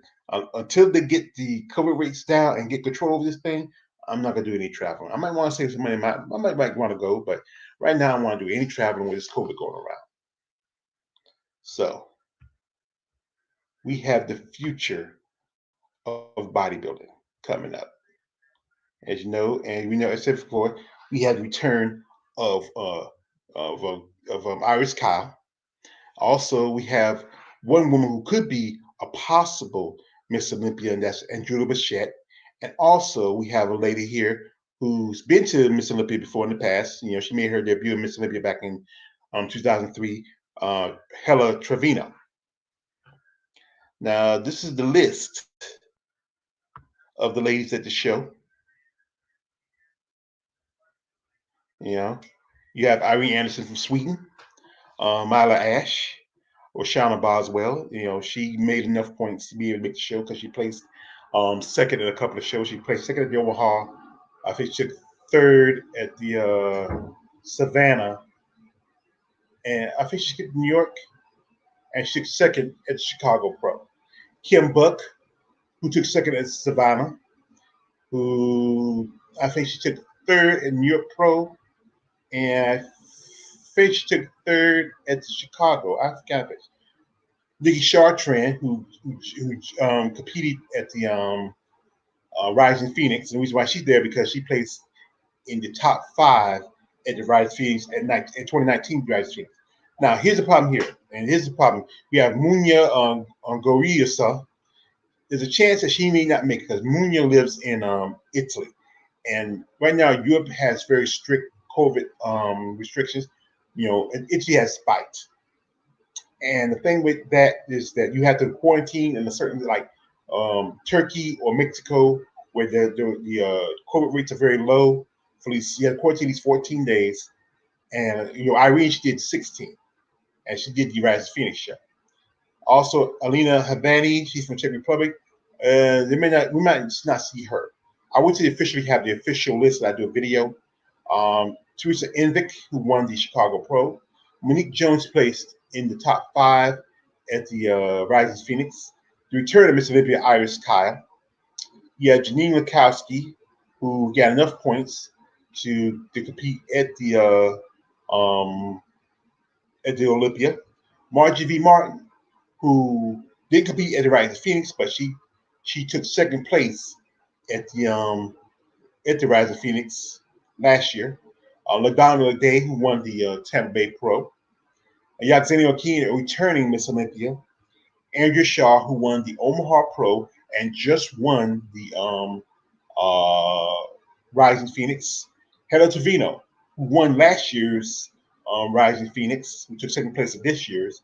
And Margarita Zamalova, who won the Europa Championships in Spain. And also, got Margarita's going to be double dipping. I'll explain it to you later. Now, my predictions.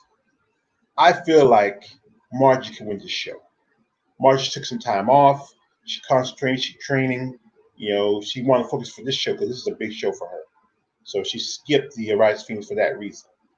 Yeah. And she looks impressive. This is some pictures from the last year's Rising Phoenix. You know, Margie's got those monster quads. I mean, you know, if Margie, she has a boyfriend, and a boyfriend, he keeps himself in good shape, but he's not a bodybuilder. And you got to think about it. Imagine if Margie wrapped her thighs around you. She could probably squeeze a man to death. You know, I, but like I said, Margie's a former Marine, and she's a mother, and she's she's an amazing bodybuilder. She does a lot of modeling work. But I think Margie could probably take it. I see if Margie wins it because Margie already has two Rising Phoenix titles, and she competed at the last Miss Olympia back in 2014. She's one of the few women who have competed in Miss Olympia in this in this show. This is going to be like a handful of women who have competed in Miss Olympia. I mean, I think she's very impressive. Like a smile. And also, I follow Margie on IG. And what I like about this because I made some comments and she responds to the comments. Look at that. That's a tricep. That's a great pose. I like when you make comments like if you're on when they post them on IG, you make a comment and they respond to it. That shows that they really care about their fans. And she's an attractive woman. Yeah. She recently had some surgery. Like I said, maybe I did a video where she had surgery on her, I think it was her right boob, because she had some capsulation and she had to repair that. So that may probably help a little bit. But it's those quads. Look at those quads. She's out on tippy toes. She can kill a man with those quads. Next up we have here is, I think taking second place would be Andrea Shaw. Andrea is impressive. And actually, Andrea reminds me of of Andrea Harris White, round of the face, and physique reminds me of Juanita Bleno. She's like, and a little bit of in the arms, a little bit Kim Perez. Now Andrea, she just won the Rising Phoenix, and she's already automatically in the Miss Olympia because she won the Omaha Pro, and she made her pro bodybuilding she made her bodybuilding debut back at the Chicago Pro. She competed in physique for quite some time, but she jumped to bodybuilding around about 2019, and she was able to place second at the Chicago Pro, which got her to her first Rising Phoenix. And I don't think she made the top 10 of that show. I think she might have made top 10. Yeah, great physique, impressive. That smile. She posted on IG that she came from that show winning $57,000 and a brand new Camaro. The show, the main prize for the top winner was $50,000, but she won $7,000 for most muscular. And that's the debate. I did a video where I said, I don't know. I like Andrea. She has a great physique. She has great definition, but she should have won most muscular. That should either went with to Irene Anderson or to Monique Jones. I think either Monique, she has a great body, great development, but I think either Monique or Irene should win most muscular because she's got great muscle, great definition, but it's not mass muscle. It's not that massive. You know, she's a good size, but I think it should have went to Monique Jones. But she has this great look, great body. I think if she wins it, good. You don't have to be honest, but I feel like it might be Margie. But if she does win it, that's come a long way, jumping from physique to bodybuilding and then winning one of the biggest shows on the platform of fifth sport. That's the Miss Olympia. Now, third place is going to be Iris Kyle. I think it's going to be Iris because even though she's been out of the game for almost 6 years, not almost 6 years, I see Iris pictures on her where she looks like Iris is in her mid 40s now. She still looks in good condition. She's been training, working out. She owns her own uh spa and gym. I think in Vegas with her husband. He's a Japanese male bodybuilder. Yeah, forget his name. And she wanted to come back in 2016, but there was this crap where they told like, oh, you have to win the show, and then you can, if you win that show, you compete at the Rise of Phoenix. But the thing is, that year, Alina got a invite. Huh. Alina, who didn't win any of the Miss Olympias, got an invite. But like I said, that's just like I said, it was just politics. Like I said, I think Green Straight didn't want Iris to take over the title. They felt like if Iris had won, she would have been winning, winning, winning, winning, winning, and there would have been another uh, uh, um, Rising Phoenix champion other than Iris. Yes, I'm laughing at say. Yeah, Iris was huge back then, but we got to see what she can look like now. It's just up in the air how she's gonna look like. She's been out for 6 years. She has come in great condition. She might be a little smaller because if you don't, she still trains. You know, she don't train as hard as she did. If she was still competing.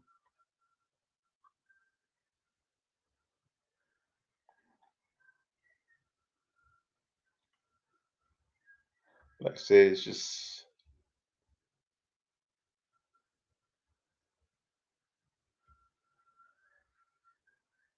now fourth place. I would say is this is Margarita Zamalova from the Czech Republic. Now I don't know if she's gonna make the show because I don't have the full, but more likely because she's double dipping. Like I said again, she's doing the Miss Olympia and she's doing the Physique Olympia because she placed, I think, second at the Arnold Classic, and she won the Europa Championships women's bodybuilding show, and she won women's bodybuilding division.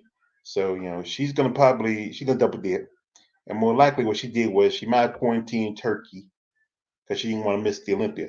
She was supposed to be at the Rising Phoenix, but she felt like maybe it was easier just to skip the Rising Phoenix and just concentrate on the Olympia because she has two categories. She has two divisions she's working in at the Olympia, and she's been in Olympia before. This is from like I said, I was trying to find some pictures from my last show, so I just like I said, I was just such a crunch. So I just got some pictures here and there. Yeah, because I was out and about, and we had to we had to wait somebody because I was hoping coming up this time we do it right, but hey, I did the best I can with what I got. That's pretty good, especially a guy with no PowerPoint. She has, she's Czech Republic, yeah. And right here, wait. I thought I had got another picture of her. No, that's it. I thought I had another picture. I must have missed it. And we have here the two-time, the two-time is um Rise Feed champion from Denmark, the Danish beefcake, Hella Trevino. I think Hella will probably get uh I think she's making it fifth place. I feel like she, even though she comes impressive, but I think she's gonna be they'll feel like she's too muscular, but they're gonna give her fifth place, even though she won two went back. She like not back to back, but she won two Miss International. This is where from the Rising Phoenix show. Some say she should have took third place at that show, but they gave her second. I think they gave her second because she was the former champion. And they gave the title to Andrea. But I follow Hella on Facebook. She's very you know social media friendly. Great physique. I mean, back in I think when she won the um last year's uh Rise of Phoenix, her mother passed away. And I told her, hey, you got to do this for your mom because your mom will want you to do it. And she responded. She said, thank you. And that's why I like some of these ladies. They are very social media friendly because they get a lot of bullshit and excuse my language. It's after 8 o'clock, so I might get a little dirty. You get a lot of you know junk from a lot of people who are not fan female bodybuilders. But I support these ladies. She has an amazing condition, great shape, very muscular. She's like a fire plug of muscle. You know. And I think she's gonna be in the top five. There's no doubt. I mean, yes, we got Xena former Miss Olympia, but Yaxini she's getting up there now. Yeah, Hella, she's in her mid to late 40s, and I say most female bodybuilders really mature about that time when it comes to muscle. And past we get past 40, some have good muscle, but then you kind of don't maintain as good as it used to be. And here's Myla Ash. Now Myla, she came out of nowhere. Myla competed and she was competing as physique. And she did a show was a few weeks before the New York Pro where she won and she was told to go to physique. And this is the New York Pro. She won that show. And she's pretty impressive. She's the standard what they want. That's why they're pushing a lot of the more larger physique girls up to bodybuilding. Because they want them to represent more what bodybuilding should be. More from like the classic 90s. Like Kim Zavetsky, Linda Murray, Denise Wasowski, you should have a good physique. I mean, I think most of the shows been won by physique women. I mean, you had technically even though Andrea has competed as bodybuilder, but she was physique competitor. She won the Omaha Pro. Then you had Madame Day, who always been competing as a bodybuilder. She won the Tampa Bay. Then you had Ashley Hadley, who hadn't competed since 2016 to win the Savannah Pro. And then Myla comes and win the New York. You had Margarita Zamalova to win the Europa show over in Spain. And you had um, you know, this is great body amazing. Let's look at that. She's just wow. I mean, she's gonna be top six. She's not gonna try. She might crack top five, but I think she's gonna be top six. I think because most definitely, as long as you have Margie, you have Iris, you have Andrula, and then you go keep somebody like Margarita because Margarita fit that narrative because she's cute, she's attractive, she's blonde. She's gonna take fourth place. You're gonna have Hella take fifth because Hella is been there, done that. She's been a two-time Rising Phoenix champion. That's why I think they'll give fifth place to Hella, and they'll keep Mila and hope that she comes back and maybe come with a better condition, and may possibly make the top three. But these are the top six for this year's my top six. That's Marjorie Martin, Andrea Shaw, uh, Iris Kyle, if she, Margarita Zemalova, uh, Hella Trevino, and Mila Ash. Now Mila might make fifth, maybe, but I think if you only have Hella in there, I think Mila's going to take the sixth place. That's a possibility. So now, one division I don't talk about that much, but it's starting to kind of grows on me, and that is women's physique. And, you know, it kind of took a place of Miss Olympia. For some people call it Miss Olympia, but it's not Miss Olympia. It's Physique Olympia. It's not Miss Olympia, it's Physique Olympia. Miss Olympia was gone after 2014, and this division got the push to replace Miss Olympia. But the crowds, Jake Woods, who saved it, the people wanted the true Miss Olympia to come back. But I have nothing against Physique Olympia, and these two women are very impressive. As you know, Shanique Grant is the champion. She's a two-time Miss Olympia, and she's looking for a third time. She's looking for a three-peat. That's a possibility. But and I think she's gonna retain it. There's no doubt. And this is the list. I'm not gonna name all the names. There's some names like you see Ryan Bay, Danielle Costello, Tanya Santran. I don't think she's from Canada. I don't know if she's no relation to Nika Chartrand. Laura Tade Chachela from Spain. Natalie Amaham Cornelho, Rachel Daniels, Janine Feldman, Shanique Grant, Barbara Marjan, Valentina Mishna. I know Valentina. I think she's gonna make the show because she's decided to stay in the United States. And she wanted to compete. And Laurie Moore, Victoria Silk, Ivani Ray, Laura Richards, some chick from Thailand. I'm not gonna say her name. Sarah Velasquez, I think it's Velasquez, Brittany Watts, Trish Wood, and Margarita Semenova. I told you Margarita's double dipping. She's doing both the Miss Olympia, and she's doing the Olympia Physique. And here's what I want to say about this situation here.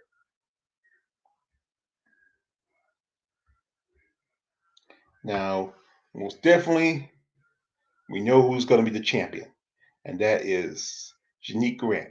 Janique is in her mid-20s and impressive. She started in, I think, bikini. She did physique, and this is what the physique women are going to look like now. They're going to be a little bit more slender, tapered, V tapered to the waistline. Broad in the shoulders, not as much compared to the female bodybuilders. And you will see more figure women jumping over to physique because a lot of the bigger girls are getting pushed to bodybuilding. And she's very attractive. She's young and attractive. I mean, I follow her. She posts a lot on the IG. Just beautiful chocolate lady. She could be the equivalent of maybe Linda Murray or Iris Kyle. I think she's probably closer to Linda Murray than she is to Iris. Yeah.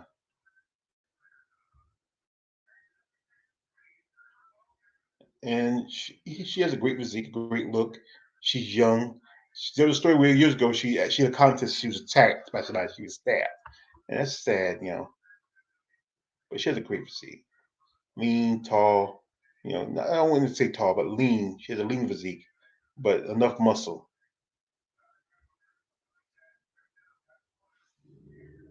You know, great shoulder widths.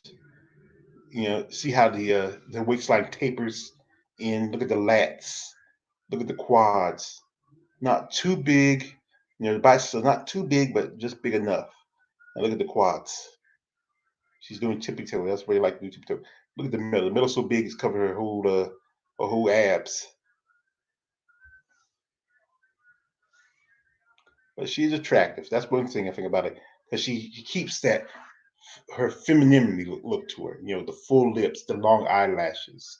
The yes, the huge fake boobs. That helps. You know, you shouldn't judge on just on criteria, but yeah, she has. You ever see it from the back? She has a booty, you know, or strong form glutes. Now, second place is going to be Natalia Conejo. Natalia is originally from Brazil. Brazil has this great background in fitness. A lot of fitness competitors and bodybuilders come out of Brazil. And Natalia, she's young too. She's in her mid to late 20s. And that's what this is a great place for female bodybuilders who are not going to be at bodybuilding level, who hit their muscle maturity to do physique is. And she's young. She has long dark hair, features a great body. She won at the Arnold Classic, which is knows. Arnold Classic, the Arnold Schwarzenegger Classic long ago got rid of female bodybuilding. They did it first before the Olympia, back in 2013. And they're saying the same thing, ticket sales, anything else. But most people buy the tickets because you buy tickets for the whole shows. There's a thing about ticket shows. There's not separate tickets for the women's and men's shows. You buy, I think you're supposed to buy this one ticket. It's all for all shows. But it doesn't make sense to me how they say, but she's young, great condition, great shape. You know, she's gonna probably, most definitely, she did make second place last year. But if she comes with a better physique than Shanique, she probably take it. But I don't think so. I think she's gonna take second place like she did last year. Because the Olympia physique is Shanique's show. But she's an amazing muscle. Decently attractive, nice shape. Look at the biceps. You know, look at the lats, the abdominals. You can't get much of the quads and the legs. I think that should be in the next picture. I think I can, she has that, exotic look, being that she's from Brazil. Great cross-eight legs. Look at that. Look at the cut and definition. She's not going to beat Shanique, but she's going to place second. She's a strong second runner-up.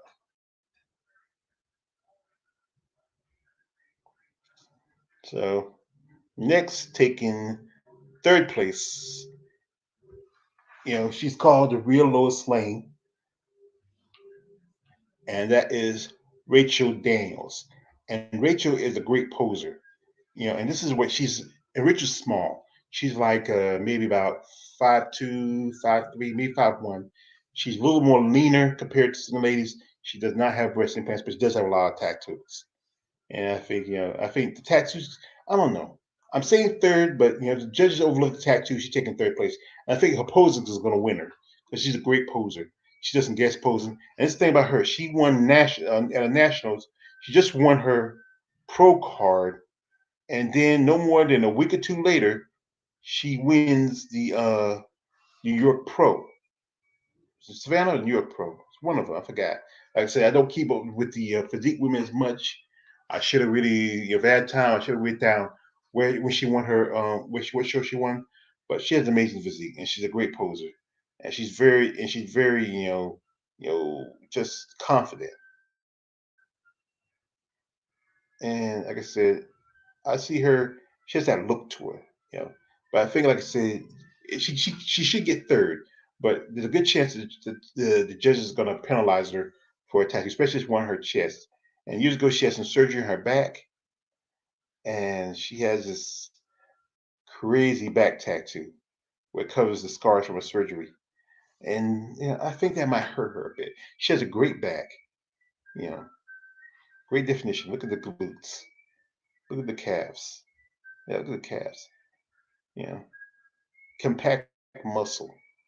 You're like, I think when you're like about if you're under 5'2" or 5'3", like if anything 5'2", it's like the muscles is compact on the body, on the frame. It just seems like you just have compact muscle. Yeah. And she's a great poser. So I see her making the top three. Yeah. Like I said, I think she probably could take second place if it was for the tattoos. And I think some judges said you should get breast implants, but I think she's confident in her physique and she's not gonna go under the knife. So I respect her for that. I really do. I really do. Now, number four, fourth place goes to Anne Amar from France. Now, Anne placed, I think she placed third at the Arnold Schwarzenegger Classic for women's physique, and she's kind of a little wide in the shoulders, leaner. She has a small waist. She won the women's physique division. She and another lady by the name Barbara Majan both won the uh, qualifier for the this year Miss Olympia. I think she's doing quarantine in Turkey, or I think no, I know I follow Barbara on IG. She's doing quarantine somewhere in Mexico, someplace, and I think Anne's doing quarantine in Cancun. As you know, if Mexico has the lowest, let's say, considered the lowest virus rates right now. The virus is not as bad as it's compared to other countries, and that's the rule. If you want to quarantine, you got to quarantine a country where the rate of the virus is not as bad compared to the United States and several other countries. And you have to do at least 14 days to quarantine, and then once it's over, you come to the United States. So I think what she's going to do, she's going to probably all you got to do is drive from save the drive them from that's a long drive from Mexico to Florida. More likely, she probably took a plane, you know, but plane tickets are expensive, and it's cheaper to rent a car, you know, than to fly. You have to worry about wearing a mask unless you're riding with somebody. If you and that person been quarantined, you don't have to worry about wearing a mask. This is funny. I've seen people driving with masks on, and it's just the only person in the car. If you're the only person in the car, you don't need to wear a mask.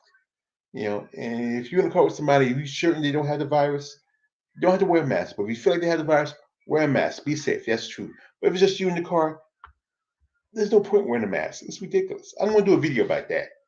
You know, but she does have a creative physique, and I feel like this. If she don't do make the, I'm saying this is four, and I feel like if she feel like she don't make the top three, she's gonna jump over to bodybuilding. She's kind of big. She's kind of big for physique, and there's a good chance she'll probably take if she'll take fourth place. If she don't make the top six, or if she'll make the top 10, she's going over to bodybuilding. Now, also I said again, Margarita Zemalova, she's doing double duty. I didn't want to get too many pictures of Margarita. I get this one, and she's competing in both physique and bodybuilding. But great physique. So she's doing double duty. And last but not least, this is the body I became a fan. I find her on IG. She's crazy, and that is Bay Bayo. It's her name Orion Bay, aka Olivia Bay. And I did a video about her how she was competing at the Arnold Classic, and because she came from China, they decided that she get disqualified. But she was here almost over a month from the time the virus started. She was here for nearly 2 months. See the like I say, if you watch that video I done, go check it out.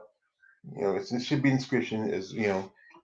She won the Chicago Pro, which in the women's physique division, which gave her a shot to compete at the uh, Olympia.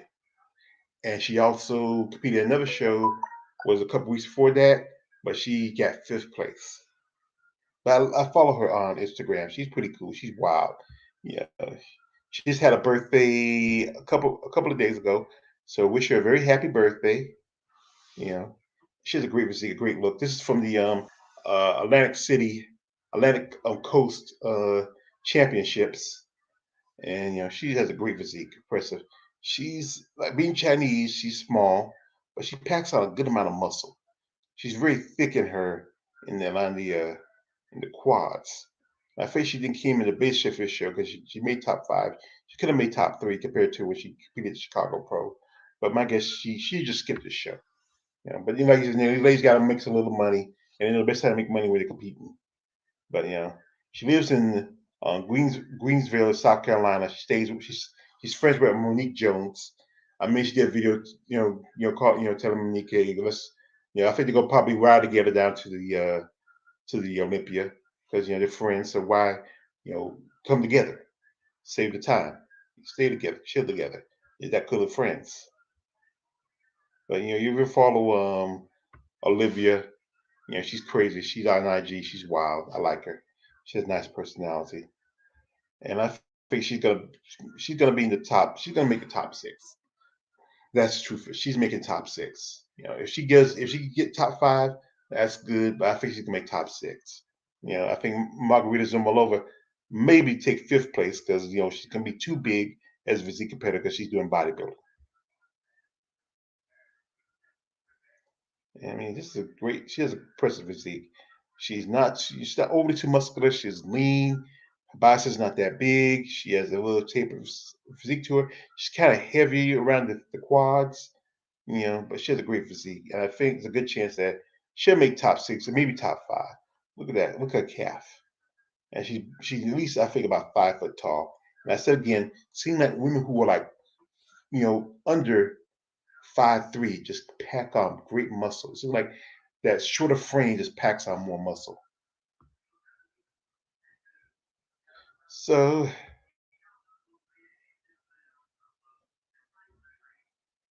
why does it look like her face is sort of up on a man's body? I don't know. You know, yeah, yeah. Who's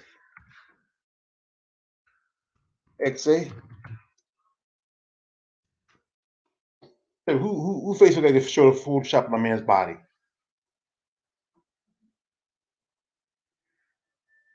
Tell me. Some this thing is like about this. A women's muscle, women men are totally different. No matter how much muscle a woman can put on, she cannot have the same physique as a man. And I know, yes, some women take certain muscle enhancers and they do develop a muscle, but not at the same level as a man. Like you look at somebody like Dexter Jackson or Brian Cully or any of the guys who come up, like this guy Big Randy from Egypt.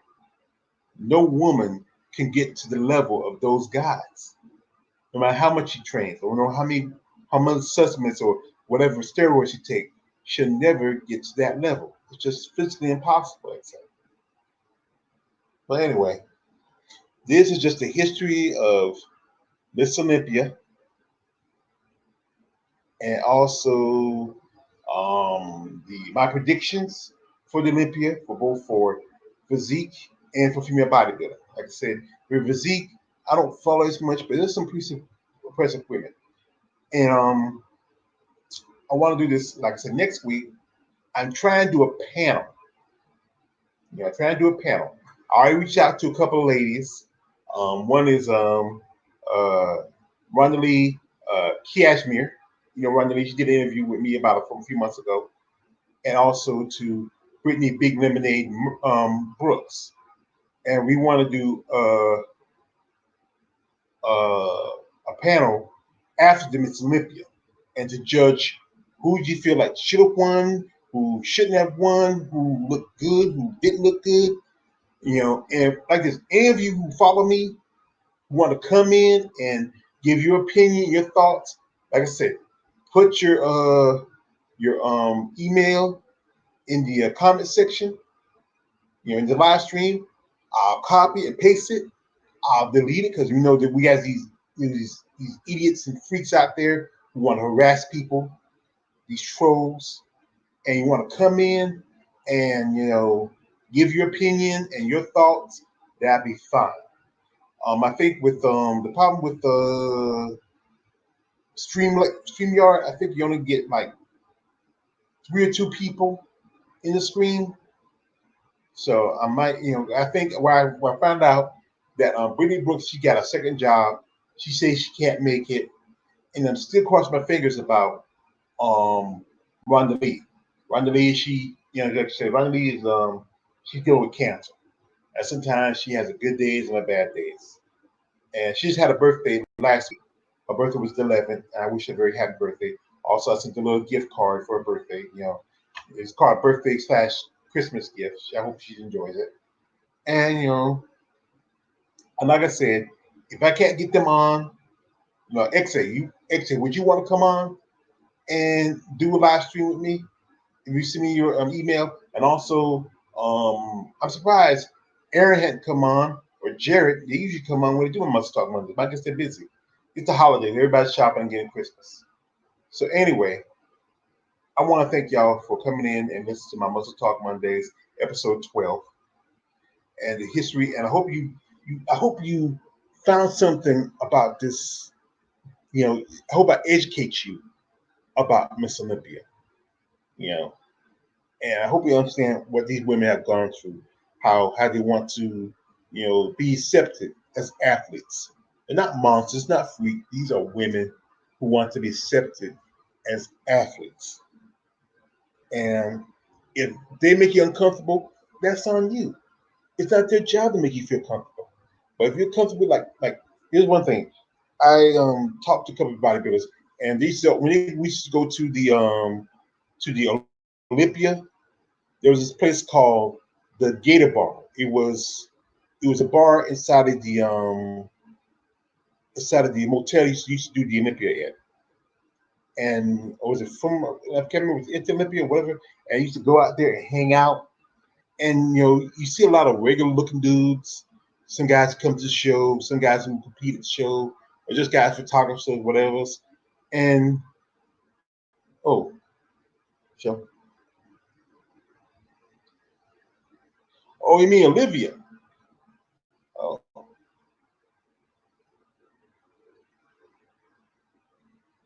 oh, you mean Olivia? I'd say. Oh. Yeah, you're welcome, Ixay.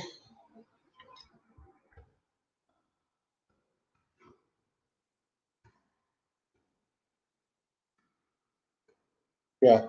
So, oh, you meant Olivia.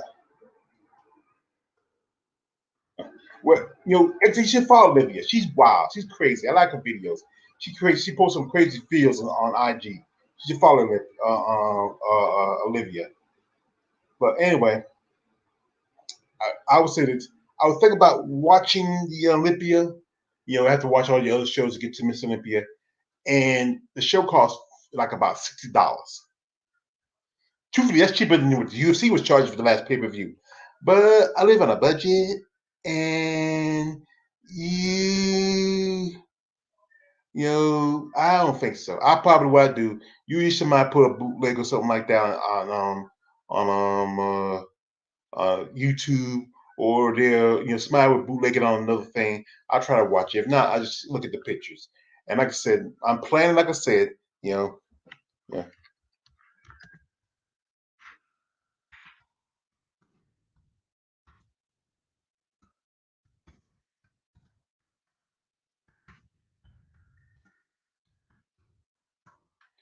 I said, I want to ask him. But it's like I said, if actually you want to come by, just if you just in the comment section, post me your email, and I'll save it. I'll put it into my Gmail account, and I'll send you a link where I've created the link, and you can come in, give your opinion. I want to know. I want to know what you got to think, XA, because you like right now. I only have one watcher. I think it's you or somebody else, and I really appreciate you coming in. You and Marcus Bell, Robert Henry. AJ from Female Bodybuilding Channel. I mean, I really appreciate y'all coming in. I mean, it's just need not be the best live streaming show in the world, but I'm doing my best. I am doing my best. I hope to do better somewhere down the road. Anyway, thank you for coming for my Muscle Talk Monday, episode 12, where we do the history of the Miss Olympia and also we talk about predictions. And like I said, um, I want to say thank you. And like I said, I'm just gonna call out this your man, eight all the rage, George Page. Like, don't subscribe. I'm out.